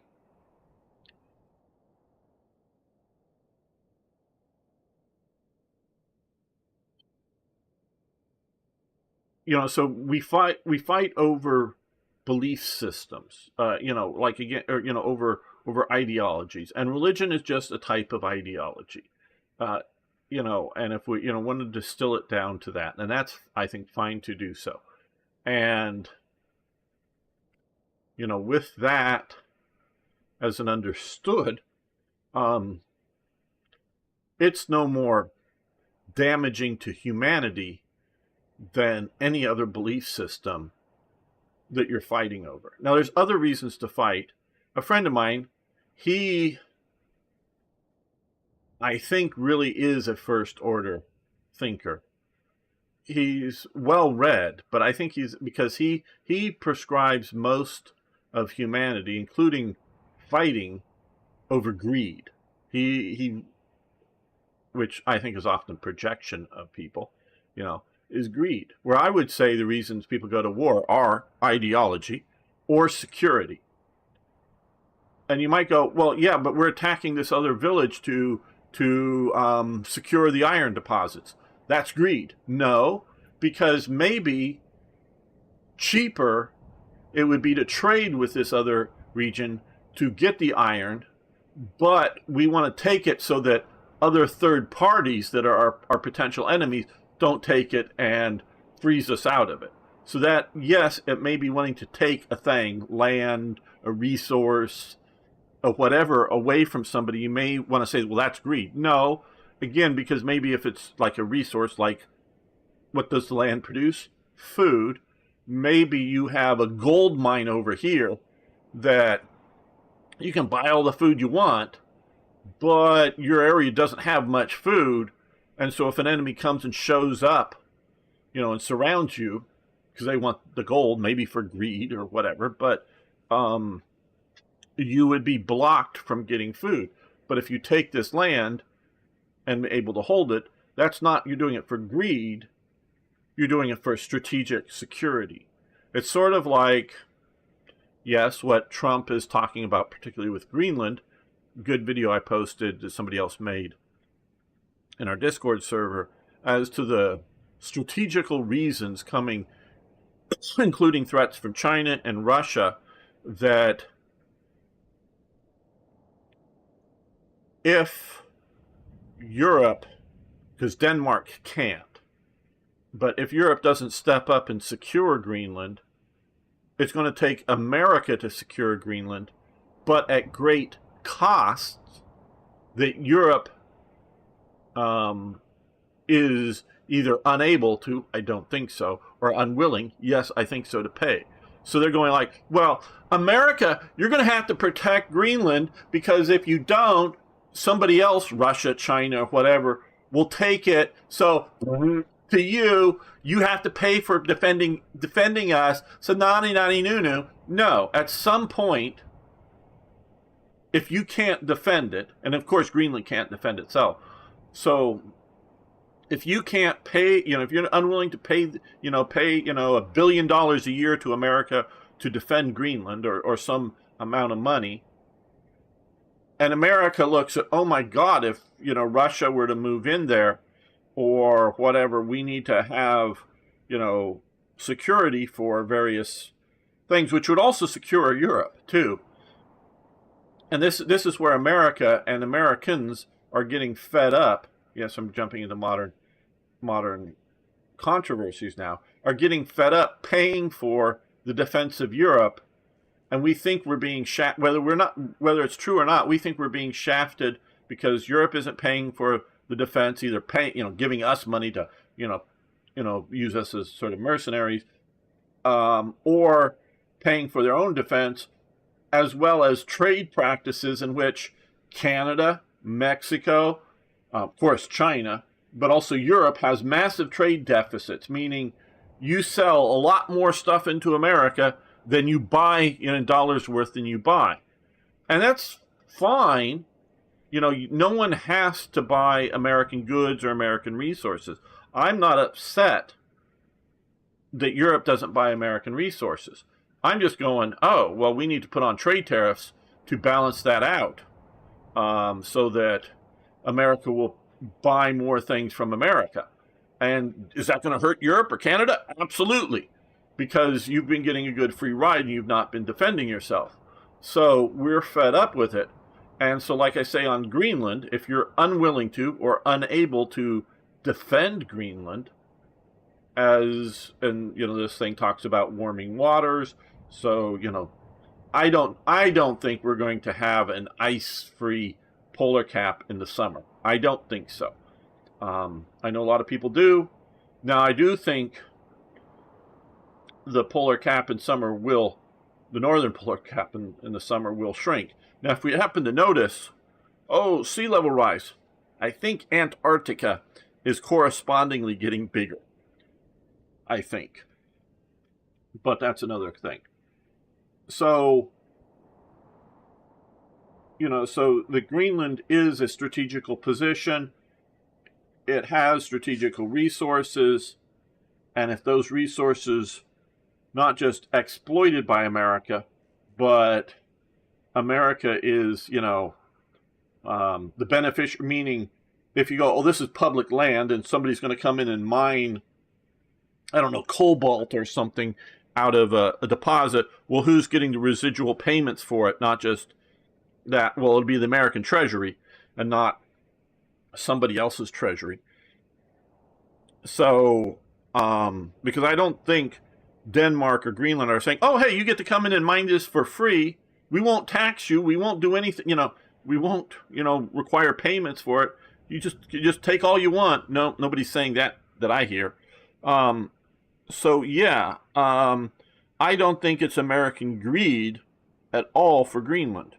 I think it's strategic position, and I think it's, again, whether truly too weak or just unwilling to defend themselves people, Denmark / Europe. And since they can't defend it, and the main or the big, because it does help defend Europe, but the main person that will be hurt, not just locally, the people locally if it's taken by somebody, but the main people that it will hurt will be the United States. Well, we can't keep doing this. So yeah, Europe, I know a lot of European people are all upset about Trump's rhetoric over Greenland.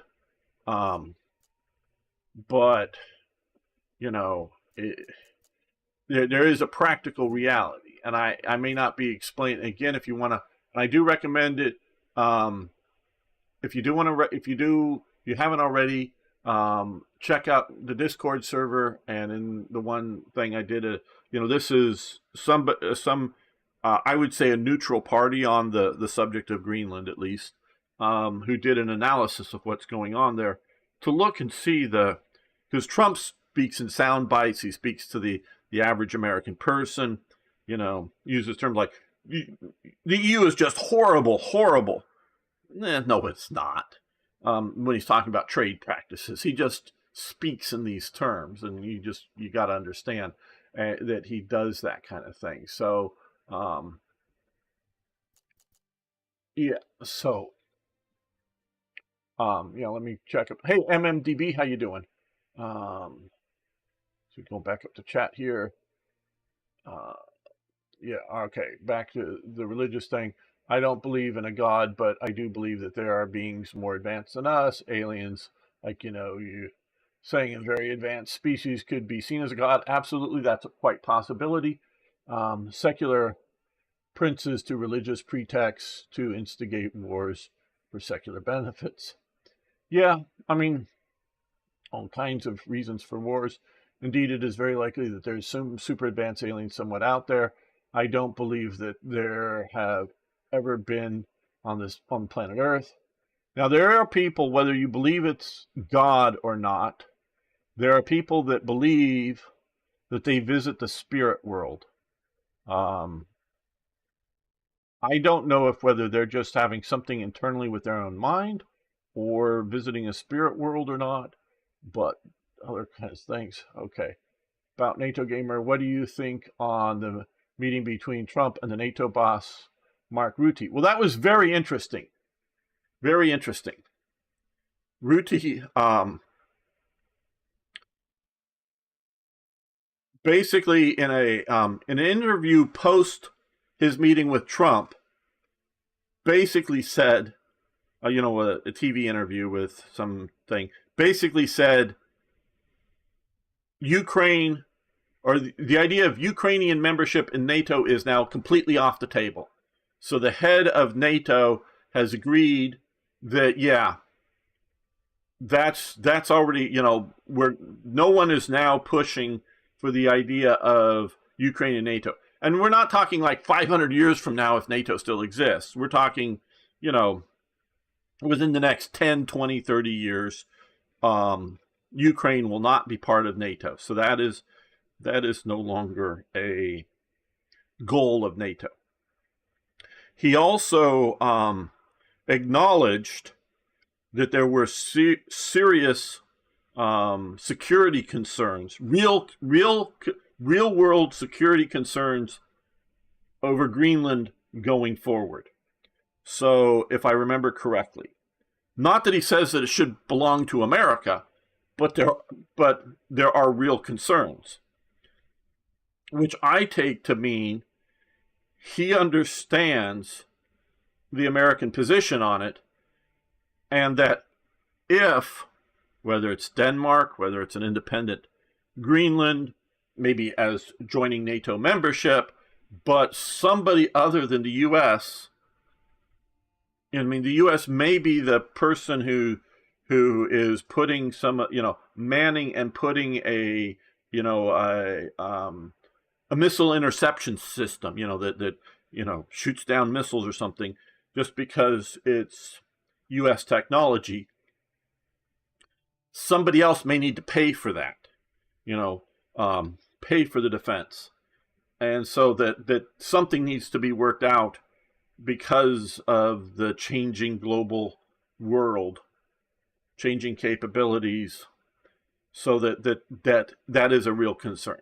So I thought that was quite interesting, and it was showing an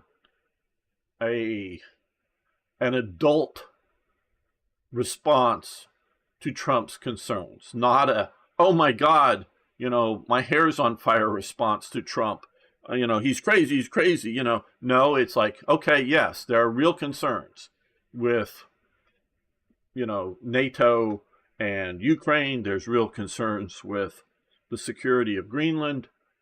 And just because Trump is Trump doesn't mean that things are going bad. Greenland is aiming for independence by 2030. Well,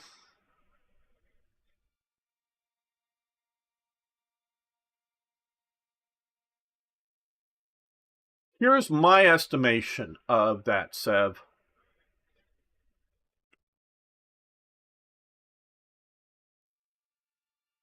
I looked a few years ago, and they have listed on Wikipedia the Coast Guard of Iceland, which to my knowledge is the only military force, if you will, of Iceland. And it listed the arms of Iceland, the arms and the government, the Coast Guard, how many rifles, how many pistols.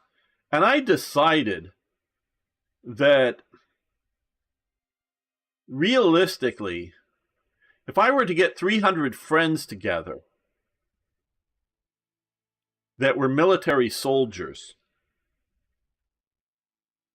we could rule and take Iceland. I'm serious. I'm not joking here. Some of you know some of my background,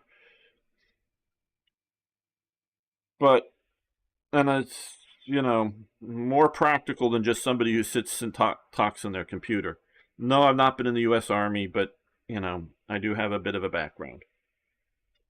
That if I were to get 300 friends together, so 301 of us, realistically, I could BS and say something like 50 of us, but 300 of us, we could get on a boat, probably a ferry, a ship, or whatever.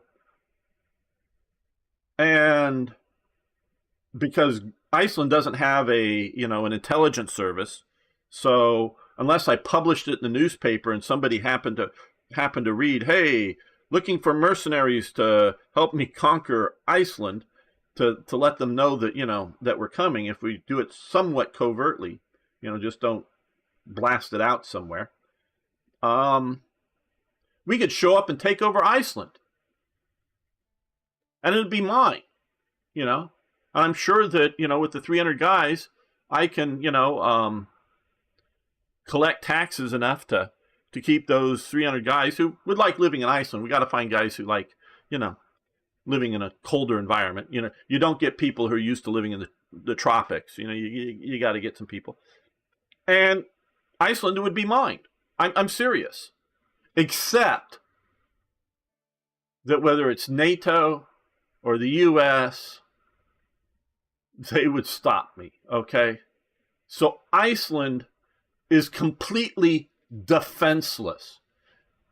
Anybody can show up, and getting 300 guys together is not hard in this world, okay? I'm serious. Unless there is a state actor, you know, a government, who are going to try to stop you. So the idea that Prigozhin,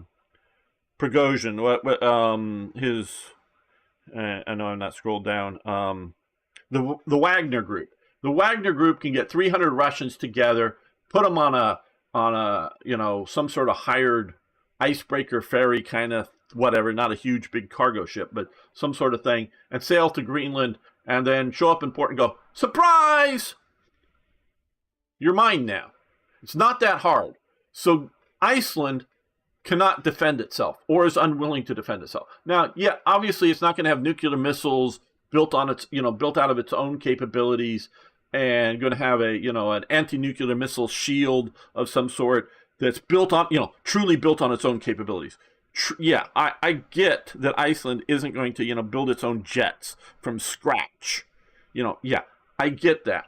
But it doesn't even take itself seriously to have, you know, the ice fighters, guys trained to fight in, you know, extreme cold, that would be part of, you know, the NATO's Northern Defense Wing, that, you know, like you know, ice green beret type guys, you know, that were trained to do all this stuff. So yeah, you know, you know, if NATO deploys to Sahara, don't ask us to come. We don't know what sand is. You know, we know this environment, and we're willing to fight in Canada. We're willing to fight in Norway, or if we need to go and do a commando raid against Russia, we're ready to get, you know, northern Arctic. We're ready to go. No, they don't even contribute to their own defense.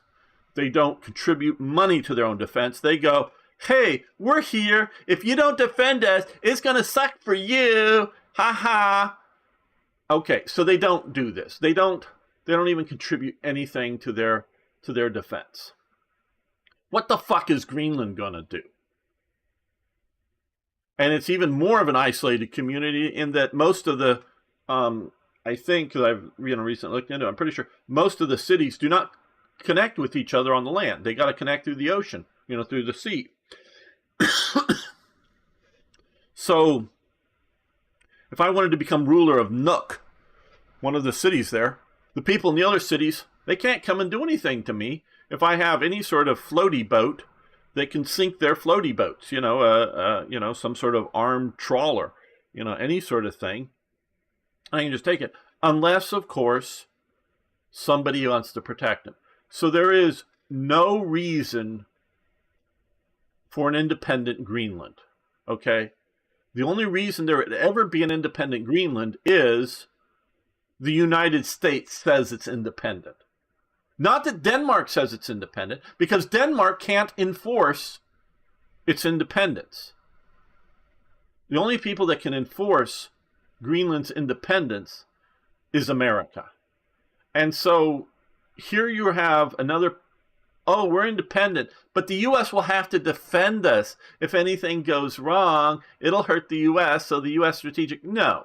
You see, we're getting to the point that it has been this way since, you know, 1945, that the U.S. has defended the Western world.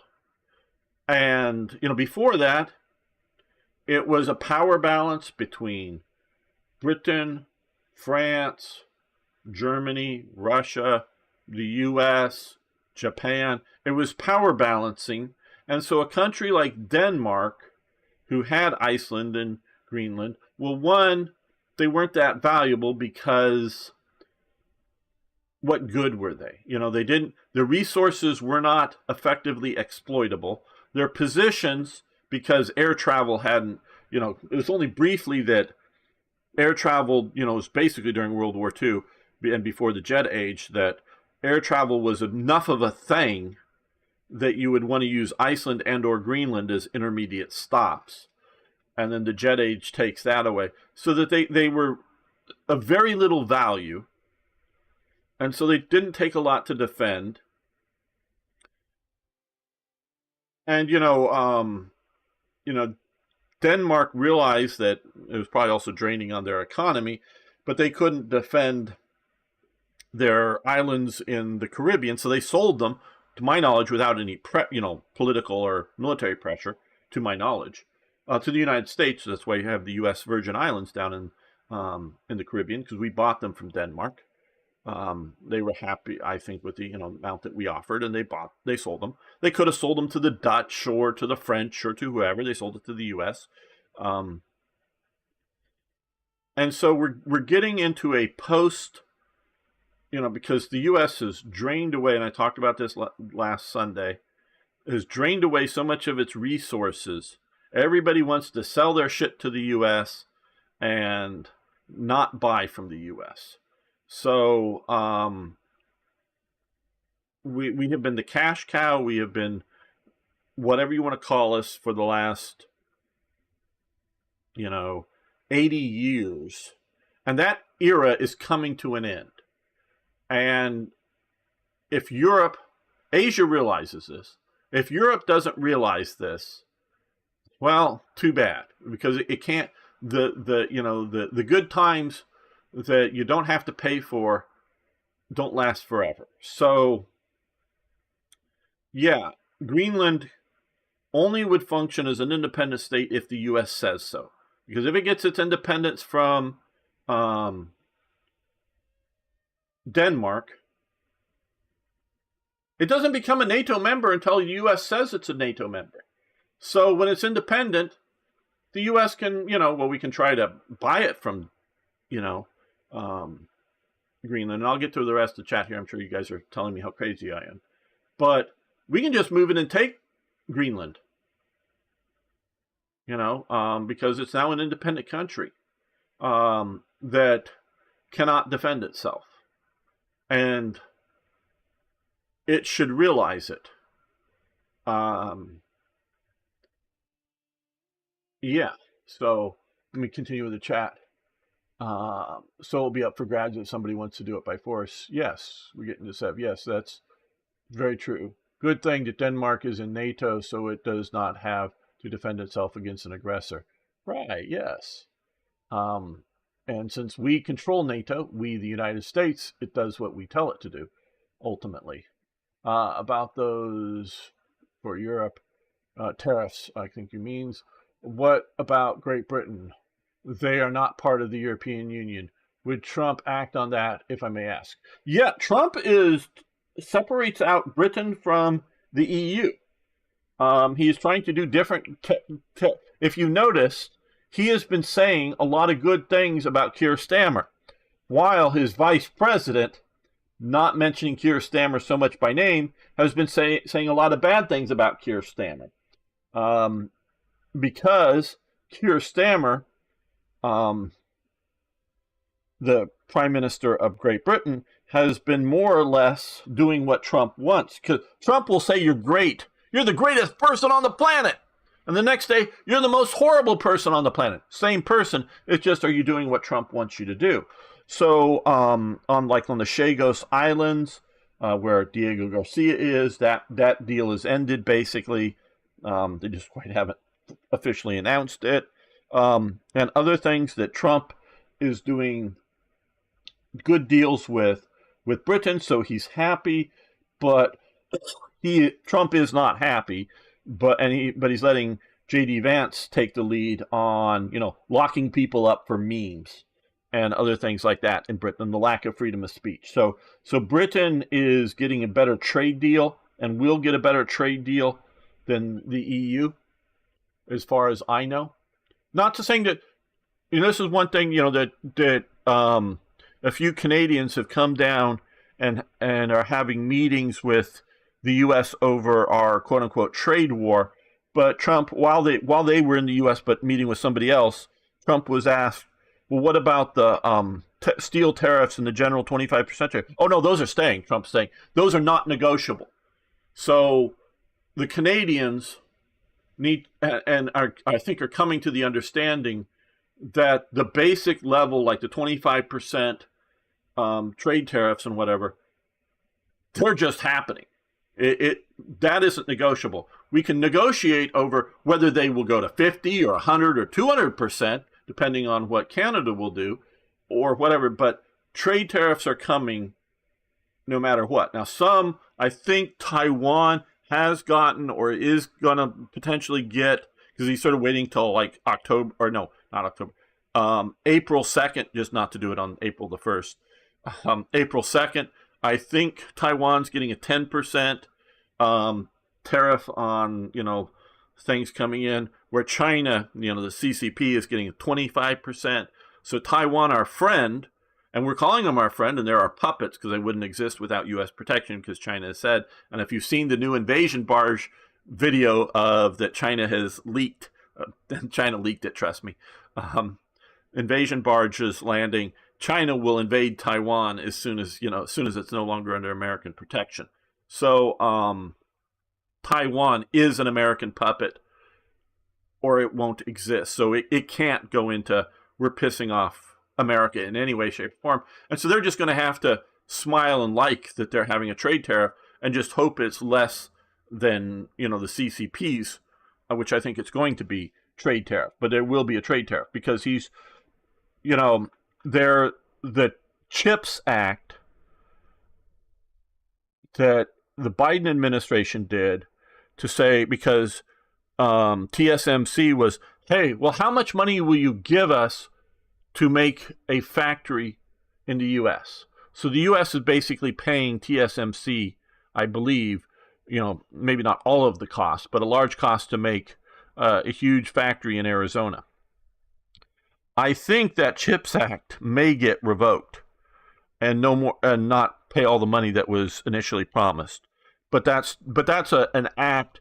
That's an act by Congress that Trump would have to get Congress to undo. Some things are presidential orders that Trump can just undo. Other things are different. But what will keep TSMC continuing to build that factory is the tariffs. Is you want to sell chips into the U.S.? Well, there's going to be a big tariff, so maybe you ought to just build them here in the U.S. to make more money. So some of these things are coming whether people like it or not. I hope that gets your basic thing there, Arno. If the U.S. takes Greenland before they're independent, that would be 100% end of NATO. Well,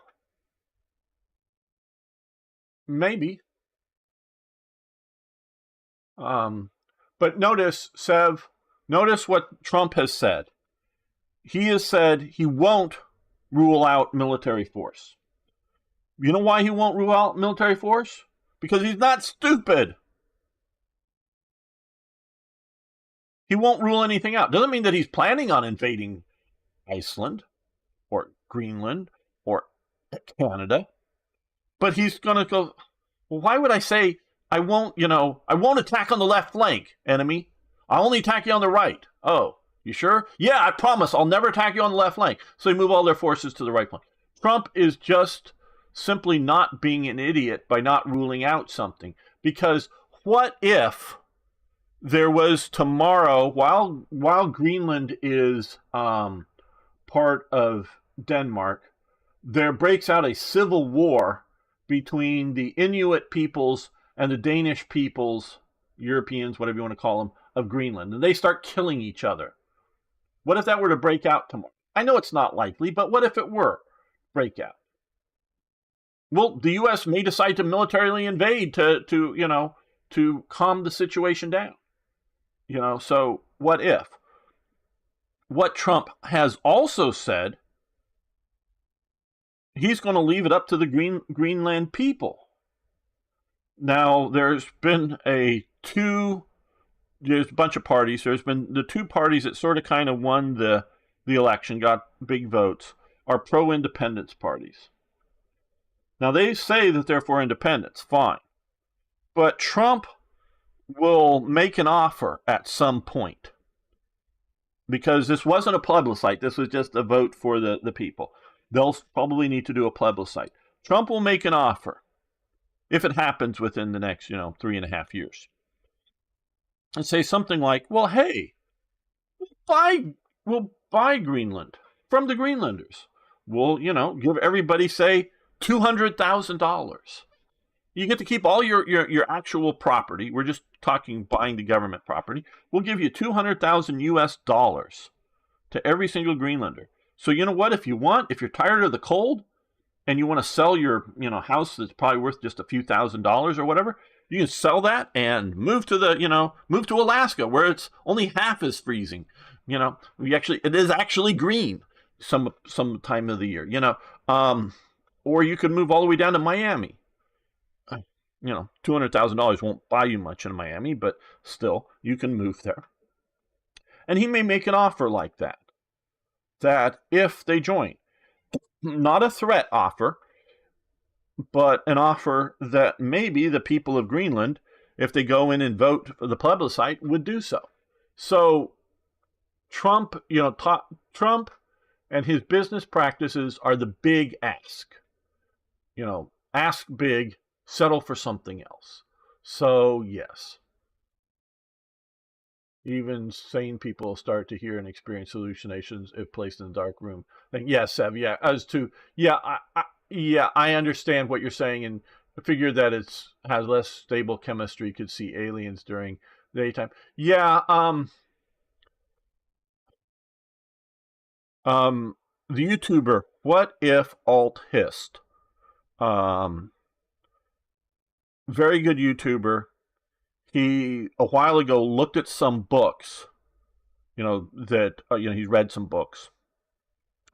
And basically his conclusion was the CIA, what the CIA is, proves the spirit world. And I've known of some of this stuff for years. It's very interesting. I have not read the books. I've just watched the video and heard some radio stuff on it. I'm not sure what phenomenon they're experiencing, but they are experiencing a phenomenon. And so it would be if you're at all interested in looking into that kind of thing, you might want to look into this. Yeah, I agree. Ukraine should not be part of NATO. Arno, I'm just catching up with the chat. Iceland has been writing on the defense since they were independent. Absolutely.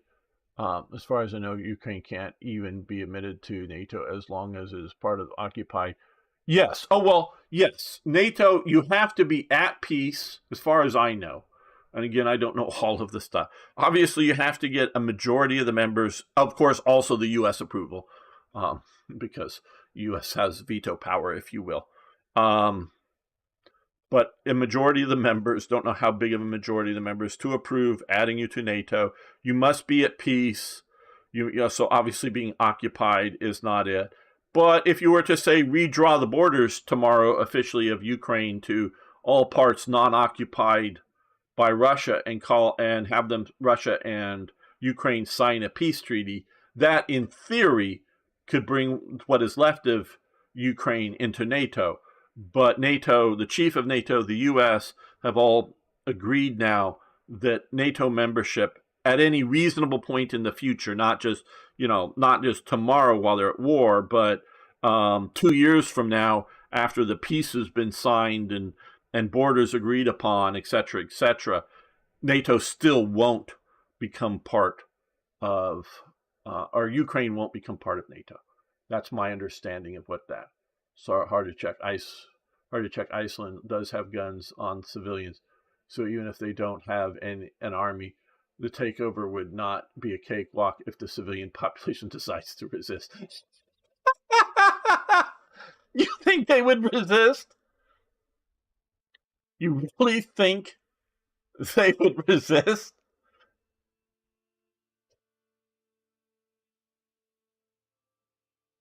Are you high? Icelanders! Yay! We're gonna fight! Yeah! You show up like with 300 Russian mercenaries. You think they're gonna they're going to pull out their lever action and their bolt action. I don't know what they have. Yeah, I'm sure that they do have, anti polar bear guns. I'm pretty sure they do. Civilians do, So they're going to pull out their anti polar bear guns and start taking on a serious 300-man Russian mercenary invasion. Niagara sand is irritating, gets everywhere. Yes, I know the Star Wars quote. Still trying to catch up with stats. Then again, if you roll in with APCs and tanks, it would be foregone conclusion. Yeah, of course, obviously enough guns registered and a bit short of 40,000 pistols. I'm actually surprised that there's that many pistols in Iceland. Statistics from 19. So yeah, I'm not surprised at the number of long guns, but I am surprised at the number of pistols.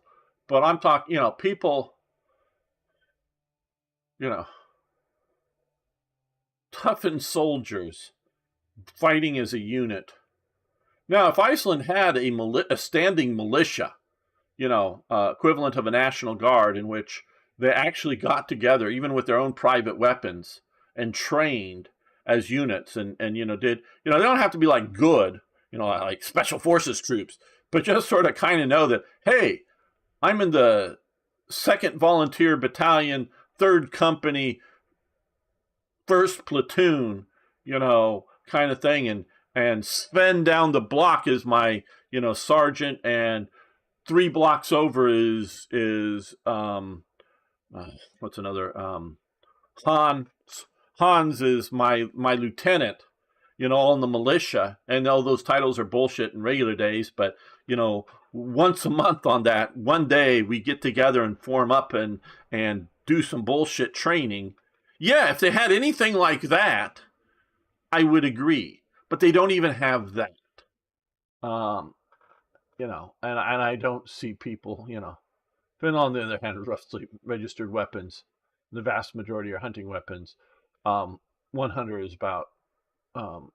hunter has about 3 to 5 different weapons. Oh well, Finland, takes its defense seriously.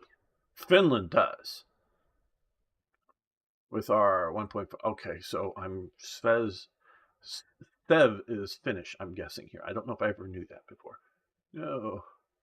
Starmer, yes. Recently was musing about giving immigrant criminals shorter sentences so he can put out more political. Yes. Yeah, I'm still catching it. Yeah, there have been speed building invasion barges. Yeah, so yeah. The H.I. Sutton, that's I saw some of the stuff before, but I did watch H.I. Sutton's YouTube video on the invasion barges. Good man, Svez. You're watching the right stuff. Also part of breaking the news to the public about it, yes. I'm keeping lurking around a bit, making some food. Okay, good, Niagara. See you later. Don't invade your neighbors. Well, why not?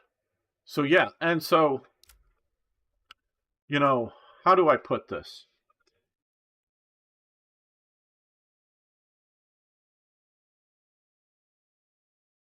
It takes a mentality to fight, okay?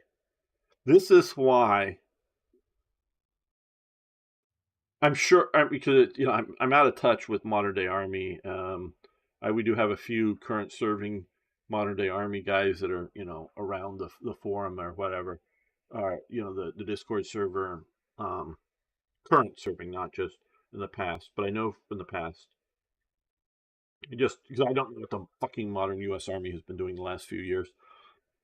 But I know the Marines still do bayonet training. Okay. And practically, you don't, charge the enemy with bayonets anymore. And bayonets are still practical because maybe you want to poke something and stay back just in case it blows up, like push up in a door and stay back so you have a bayonet on a thing, or crowd control, so you stay back with a bayonet, so that there are practical reasons for a bayonet. But the main reason the Marine Corps still does bayonet training heavily is an aggression training.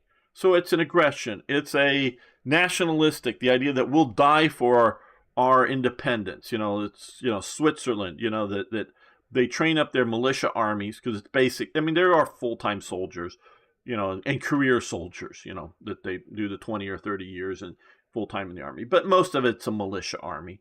You sort of need a combination of this: why to fight, how to fight, aggressive fighting training.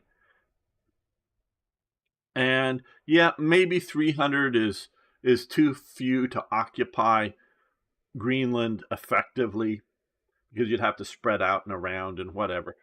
But still, it ain't much. I mean, 3,000 would for sure do it. Yeah, now if you start, mass killing people, that would stir the population up to fight back. But if you just go, hey, we're in charge now, we're going to collect the taxes now, I don't think most Greenlanders would want to die for their nation. I don't think they have it in them. I don't think that's part of their worldview. So if you were to put 3,000 Islamic fundamentalists that are willing to blow themselves up to hold Greenland, now that their first choice will be shoot people with AK-47s. Okay, so maybe it's 3,000 instead of 300, but they'll take and hold Greenland. 3,000 will, so easily. Islamic fundamentalists that are willing to die, that are trained, motivated. Greenlanders wouldn't know what to do. They just wouldn't. So,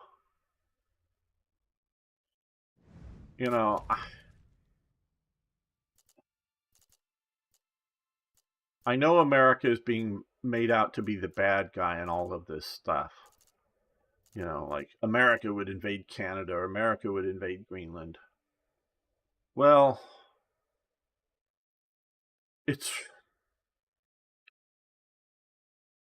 I know I've mentioned this before, but we spend more every year servicing our national debt than we do for defense. Okay? Building all those carriers and maintaining all those carriers costs us less than we are paying for our debt that we have been incurring, our government debt. Oh, the British Navy, another good Twitter X channel is Sub Hunter. Recently saw a tweet from him about because he was quote tweeting around how good the Royal Navy is, blah blah blah. Well, I think it was something like this. The last 13 tests that Britain tried to do on their launching missiles from their subs were all failures. They can't successfully launch one of their deterrent nuclear missiles from their sub force. Britain has. So that's how good the Royal Navy is. We got nuclear missiles. Oh, we can't launch them successfully. Every time we test launch, they fail. So the U.S. doesn't routinely fail. I'm not saying the U.S. never has had a failure, but trust me, they don't routinely fail. So we can't. Our government. Some people say we just cannot pay, repay our, get our debts repaid, government debts repaid, and that is one of the reasons people historically look at civil wars happening. If you look at the Roman Empire and other things when they were debasing their coinage and whatnot. I don't know how much that holds true to this day, but Trump and his team are trying to get that national debt under control.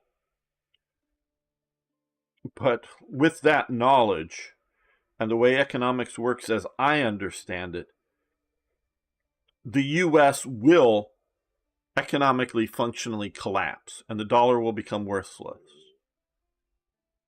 at this rate. Now, maybe not in the next 5 years or 10 years or even 20 years, but 30, 50 years, something like that, the U.S. economically will collapse. And it will require either to go back to some sort of gold standard or do the new dollar. Okay, so if we don't get things under control, the U.S. collapses, people. Now, you may cheer that. Hey, Michael Fox, been a while since we've seen this. Our carriers is shit as well. Yes, Queen Elizabeth class carriers are breaking down. Well, I know of one major breakdown that sent one of them back, one of the drive shafts, if I remember correctly.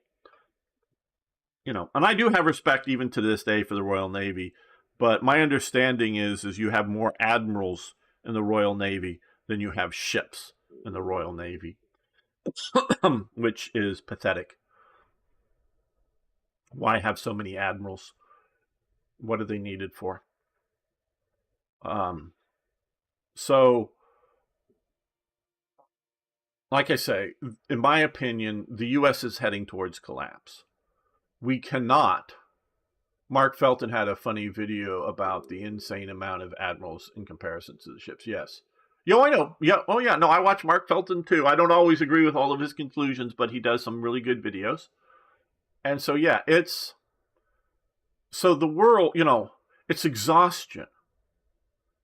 You know, when it's coming to the U.S. and maintaining the current international order, the current rules-based order.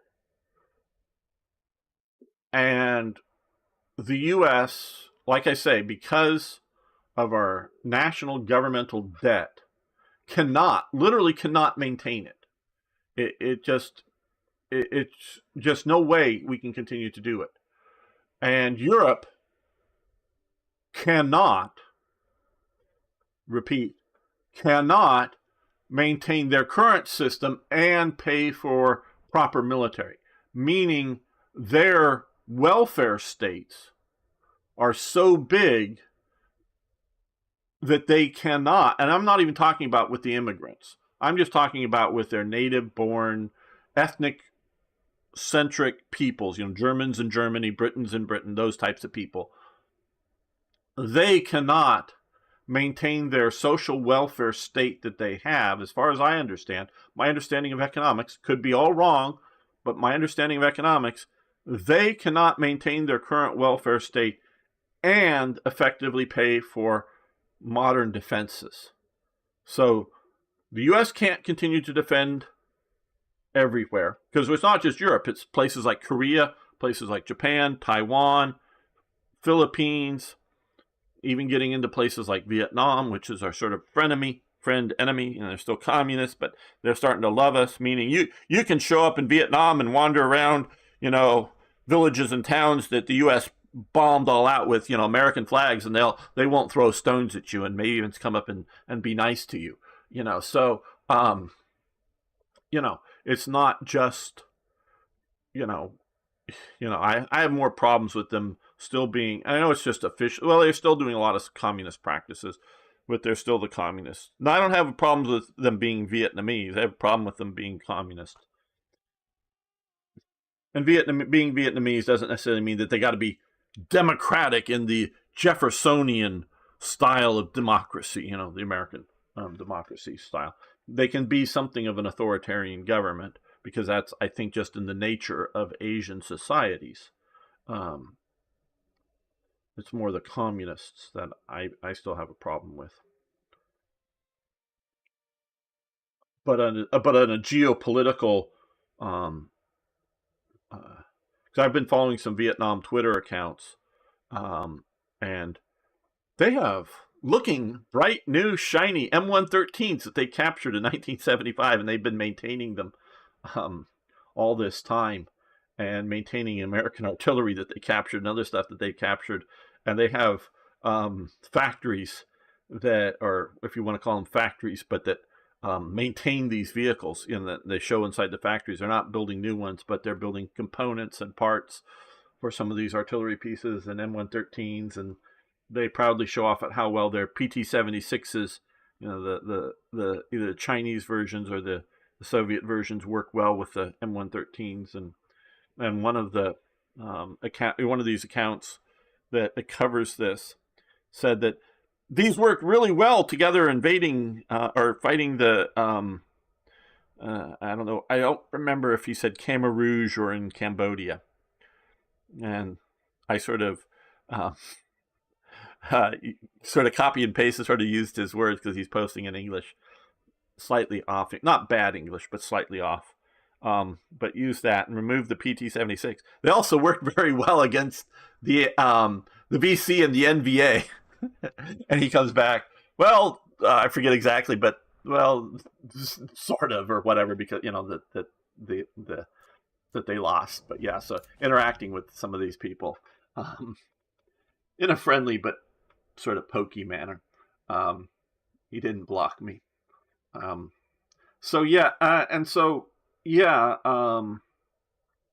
Geopolitical reasons, we're looking at Vietnam as a counterweight in the region against China. So the U.S. has all of these strategic interests. So we have to rebuild our industry, even if it means collapsing current economic systems in, say, Canada or Mexico that are dependent upon what could come out of NAFTA, and then Trump readjusted it a bit.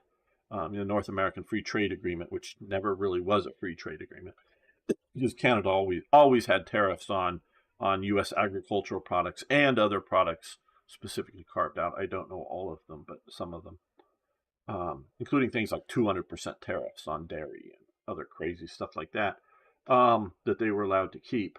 It may collapse Canada, but the U.S. cannot continue this trajectory.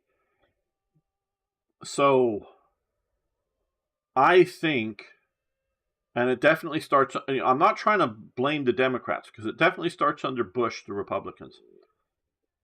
I think we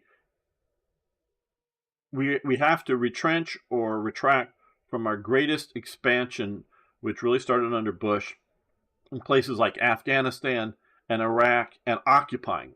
Had we just gone in there and bashed around on both of those people, and then pulled out, within 6 months after basic, conquest, and then maybe supported local allies, but at a tenth or less of the cost of, economic cost of maintaining U.S. forces as we did. I mean, we might still maintain an air base, we might still, maintain a reaction force in a place like Afghanistan, but just small compared to what we were trying to do with Afghanistan. I think we've expanded up as much as we ever, well, not ever, but have been, and we're retracting. And we need to shore up other critical strategical positions for the future. And like we see with Taiwan, like we see with Japan, massive rearming. Under the KMT in Taiwan, there was the concept of eventual reunification with mainland China, because they were watching as a test subject one country, two systems. I think that's how you say it, meaning mainland China and Hong Kong. If Hong Kong was going to be able to be its own system, well, maybe it would be one country, three systems. But with, I think, incredibly stupid vision of China, they decided to step on Hong Kong's local autonomy. They should have, if they wanted to do that, fine. They should have, and if their main goal is to get Taiwan into part of China, they should have waited. They should have allowed Hong Kong to spout off whatever they wanted to spout off, have local people condemn the CCP or condemn Mr. Xi, the Pooh Bear, and just let them be, while allowing the KMT to work with them, the Kuomintang, I'm sure I'm butchering that, but still, to reunify Taiwan peacefully. But by clamping down on Hong Kong has shown Taiwan that there will not be one country, two systems, three systems, whatever. So there will be only the CCP rule directly. So that has made the KMT the losing party. They still have a lot of support, but I think if the KMT ever really want to come back into, and so the KMT had been allowing, training cycles to go down to, oh, hey, you just be in the army, like I think it was like down to 6 months, because like all adult males, unless there's some reason, got to go into the, to the army, and just sort of making defense sort of a joke because it wasn't going to be needed. That's my assessment of it, and including to talking to some people who had been or were going through their national service. And they were saying it was a joke while they were going through it. I was talking to one guy. And this was a few years ago, 5-6 years ago. That Taiwan is realizing, especially like the H.I. Sutton stuff. Michael Fox, 41 admirals, vice admirals, rear admirals, and 20 combat vessels. Yes, exactly, Michael. I'll get to the other chat in a bit. So now they're rearming. They're taking their defense seriously. I think there is a national will in Taiwan to defend themselves. Japan. My analysis of Japan, the Japanese culture, the Japanese nationalism culture, the Japanese military culture is no longer expansionistic. They no longer want a Japanese empire. They no longer want to, put troops into Korea or the Philippines or Taiwan, which they owned for many years.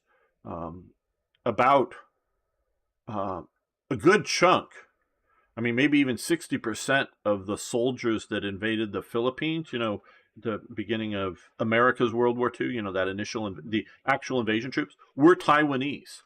The divisions that were sent in were significantly made up of Taiwanese, and so, fighting in Japanese uniform, being, commanded by Japanese in Japanese uniform. And they did fight aggressively. So it was, when it was Formosa or whatever under Japanese rule, it had supposedly, and I've watched a couple documentaries, a fairly light hand compared to Korea and particularly Manchukuo in the occupation. So a lot of the locals were didn't see the ownership of Taiwan, Formosa, whatever you want to call it, by Japan as any more or worse than what it would be owned by the continental Chinese. Now, of course, the continental Chinese en masse overwhelmed the local population when they evacuated from mainland China and set up Taiwan as a rump state of the nationalist Chinese, but population more than doubles, kind of thing, when they all evacuated, bringing a lot of women with them, but also just lots of soldiers too. So Japan is no longer seen by most of the region. There's still lots of hard feelings. There's still lots of various Asian racism versus other Asian countries and whatnot. Still a lot of that going on, but they're no longer seen as the aggressive nation, and they're rearming, and they're seen as a counterbalance to China for places like Korea and Taiwan and the Philippines. So Japan is rearming, and I think South Korea has always maintained strong armies because of fear of North Korea. So yeah, they're stepping up to the defense and not trying to, America will just entirely defend us. So that is something we can work with as the U.S. Europe is, well, some of Europe is, yes, Poland, but, Finland, yeah. But a lot of former Western Europe, Ireland, who's in NATO. Yeah, right. Do they have a tank? I don't know. A modern tank? So, yeah, let's see what the chat has been saying. Been constant breakdowns I've heard of with the mechanical issues. Yes, they're talking about the carriers. Also $6.2 billion overspend and a problem with the F-35B jets. Well, my understanding is, and correct me if I'm wrong, because I'm sure my information is a little bit wrong here, because I'm going from memory. Britain does not have enough F-35s to fully populate, meaning, put in both carriers at the same time. Okay. And I think some of the F-35s are still being leased from the U.S., or at least they were. They may not anymore. They may have bought them down. And there was a bunch of stuff I was reading today before the stream that Canada and Portugal, neither of them had actually placed orders, but are rethinking their buying of the F-35s, because of America as being in America. Well, fucking Britain cannot afford the F-35. And I say this because to afford the F-35, you should be able to buy enough for each of your carriers and a reserve. So if one of them crashes in the sea, which at least one or two have, I know one did, maybe it's two, Michael may know, whether that's a problem with the aircraft, whether that's a problem with the training of the, not just the pilot, but the overall air crew, I want to say ground crew, but the maintenance crew, the handling of the ships and all of that. I don't know where the problem was, because it could be a maintenance problem on maintaining the F-35s, and something, some part didn't work because it wasn't maintained well enough and it crashed. It may not be inherently because these are high-tech instruments, they're not old rugged things. It may be that they just weren't maintained properly. I don't know. As opposed to a specific problem with the it was the one that went over the front. I think it went over the front, was out near Cyprus. So Britain cannot just go, hey, yeah, we're buying, because you want to buy enough for your two carriers to fully populate, fully house up them, and then have a reserve for training, back at base to train new pilots and keep reservist pilots up to snuff. You want to have, again, enough to replace, crashed aircraft. And hey, if you actually go to war, you know what? You lose aircraft. And you know what? Back in the late 80s, when Reagan was on his building, outbuild the Soviets term, we were actually having more floor space, or about the same floor space, making aircraft at that time as we did at the height of World War II. Just that, and we're making only less than a tenth of the aircraft, because they're so complicated to make and they take so long to make that it may take years, if you're relying upon American and or the current supply system to make new aircraft for you. If America isn't already wanting to fully utilize up making new aircraft for its own purposes, because a war is broken out of some sort, you want to have a reserve to deal with losses in combat. So I think it is either stupid for Britain to use the F-35 because it's too expensive, or Britain isn't spending enough on its defense. I don't know which is the answer. I don't know, thinking, if it was actually trying to do it, can it afford its Army, its Navy, its Air Force? And if it's going to use the F-35 in the Air Force, I'm not sure if it wants to or not, because it's, carrier planes versus land-based planes. Carrier planes are overbuilt for certain reasons that you don't need to do for land-based aircraft. At least in the American philosophy. I don't know for sure about the British philosophy. But, should it buy something not quite as good, maybe, but that they can buy, 2 for 1 or 3 for 1, 3 of something else that's not as good for every one F-35, and have an Air Force, an independent Air Force, an Army properly, good enough size, properly equipped with reserve vehicles to, expand up if there's a a problem and have a modern Navy, I don't know if it can afford an F-35. Straight up. Doing all, even if it's going to do all things properly. That just may be too big of a cost. Or maybe they're just underspending on, everything on the military so much that they should afford the F-35 or something very similar and just unwilling to spend on it. So there's a lot of that. Let's see what Michael's saying. We are not on the world stage anymore. I think we should have small rapid reactionary forces. Gone are the days when we did rule the waves. Give me I think it's supposed to be Royal Marine Commandos and SBS. Yeah, every day, any day. Yeah, and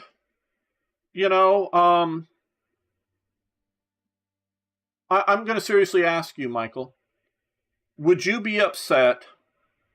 And I can agree with you on the Britain doesn't rule the waves, but Britain will turn Gibraltar, the Cyprus bases, the Chagos Islands, the Falkland Islands, the St. Helena and Ascension, the South Atlantic Islands, purely over to the U.S. Bring down the British flag, up goes the American flag. All those people on those islands are all American citizens. Would you be happy with that? Because it's better than the Argentine taking the Falklands. And if you're not going to have carriers to defend from the, if it's only the Americans telling Argentina, don't invade, because Argentina will invade the Maldives the minute it thinks it can do so successfully. Even Milley, who probably doesn't want to do so, could not become president and stay president by giving up the claims on the Falklands. So however pro-Trump Milley is, however pro-Britain Milley is, or however pro-Italian Milley is, he's been given Italian citizenship, sort of honorary or whatever, but based on his ancestry. Are you good with every overseas base Britain has, or territory, turned over to the Americas? And any Pacific Islands they still own, anything like that. Oh, and if America's pushing on Canada, whatever, because they're no longer serious. You're no longer trying to maintain that. And if America pushes on Australia or New Zealand, you don't care. You're just going to be Royal Marine Commandos, SBS guys, SAS types, and goon squad to round up the memers who say naughty things on there. Seriously, I would like to know, because if you're not willing to defend yourselves, all those territories should just become America, based upon that America can defend them and they speak English. I'm going off that basis. Instead of having Germany take them over, or France take them over, or Russia, or Argentina, or India. Because India will take over the Chagos Islands in a heartbeat if it didn't think the U.S. and or Britain would stop them. I think we have more issues at home. I would be slightly annoyed to lose the Falklands, but it's a windswept rock in the middle of nowhere. It's a tradition that we now not feasible anymore and can afford. Okay, and you guys are facing a lot of issues at home. I totally get that. Trust me, I totally get that. And, I personally don't want to see America rule even moderate-sized, I don't mean puppet states. I mean, actual, American flag over American citizens living there, over areas large areas outside of the U.S. continent, the North American continent. I just called it the U.S. continent, yes. Meaning Canada or something maybe. But, I don't want to see the American flag raised over the Philippines. Even though it's not a continent, it's a large population. But I actually do want to see, because I agree with your assessment of Britain.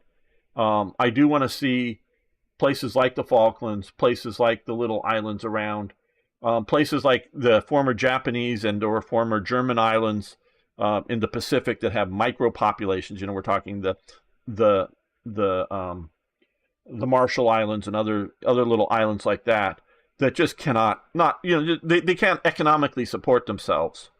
They're American puppets. And it's for strategical reasons. It's not for greed. That I think the U.S. should just take over.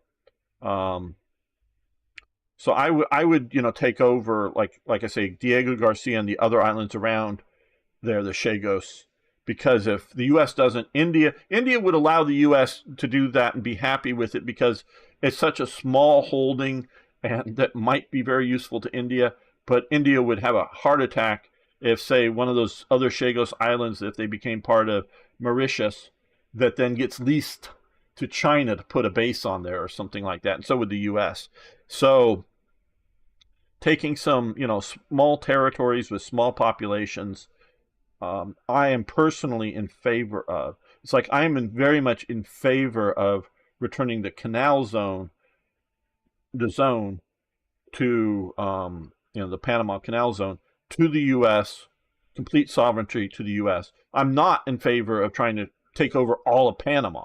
I don't want all of Panama. I want that canal zone. So it's sort of, if you will, strategic places around the world, mostly island-type places, generally low population type places. I personally want the U.S. to take. I know had a bit of a talk a week or two ago with Beamslam, and he doesn't like American imperialism. Well, that's sort of American imperialism, and we've always been that. And I am in favor of it.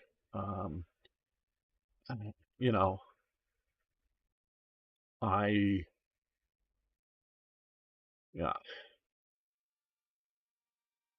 it's just, the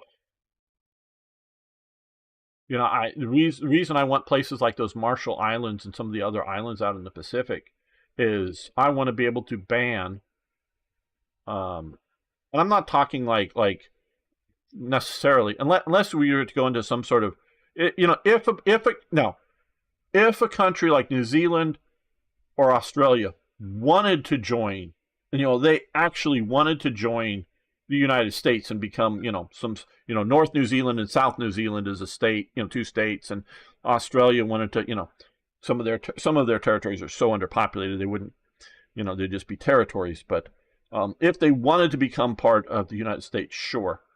But it's some of those other smaller islands out there with small populations.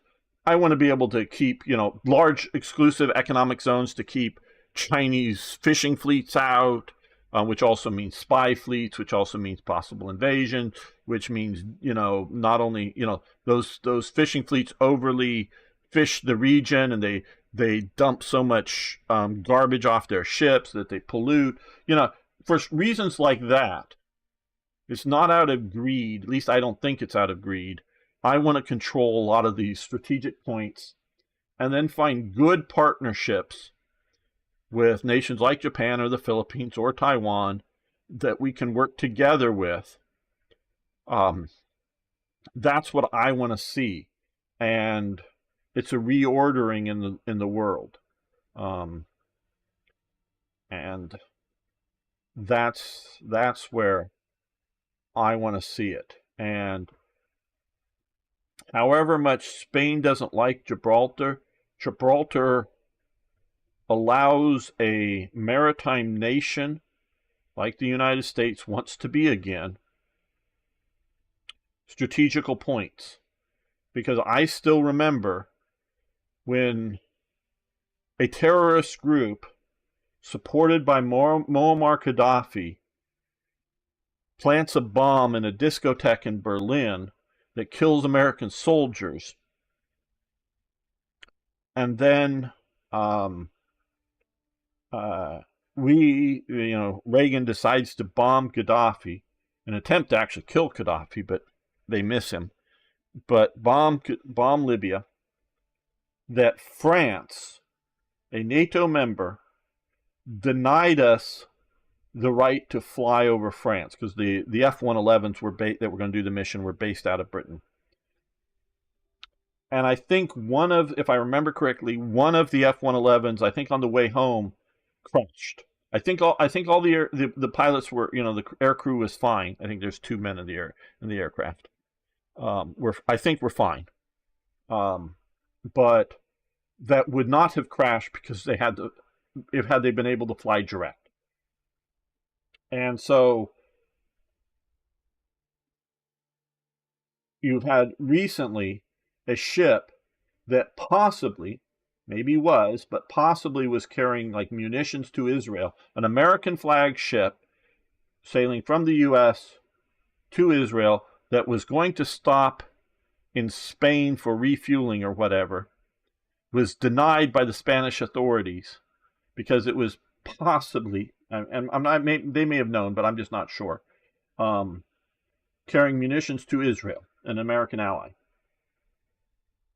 Well, if Spain has the ability to, even though it's a member of NATO, and I know this isn't a NATO operation, but this isn't a ship that was going to go attack anybody, like the aircraft flying over France, but was just going to a peaceful port in Israel and offload cargo, not sarin gas or other, forbidden stuff, just maybe weapons, that Spain's foreign policy will not allow that to happen because a NATO member.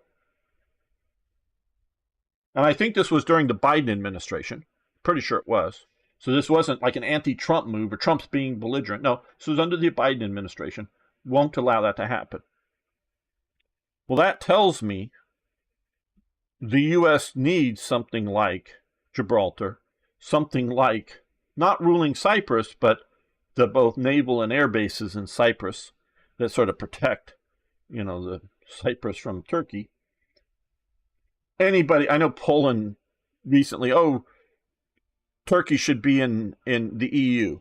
Turkey is fucking occupying Cyprus illegally. You either legally, de jure acknowledge Turkey's ownership to North Cyprus, which they don't, the UN doesn't, but either you acknowledge that is Turkish territory, or acknowledge that little state as being a legitimate state. And you can do so if you choose to, but either you gotta either acknowledge that is part of Turkey, or that's an independent state.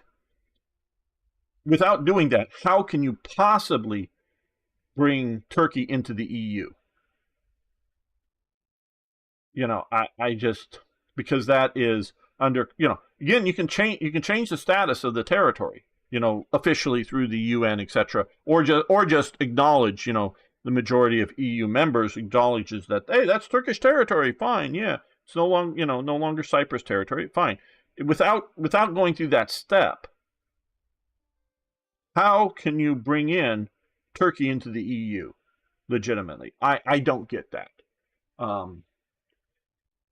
So, yeah, that kind of stuff.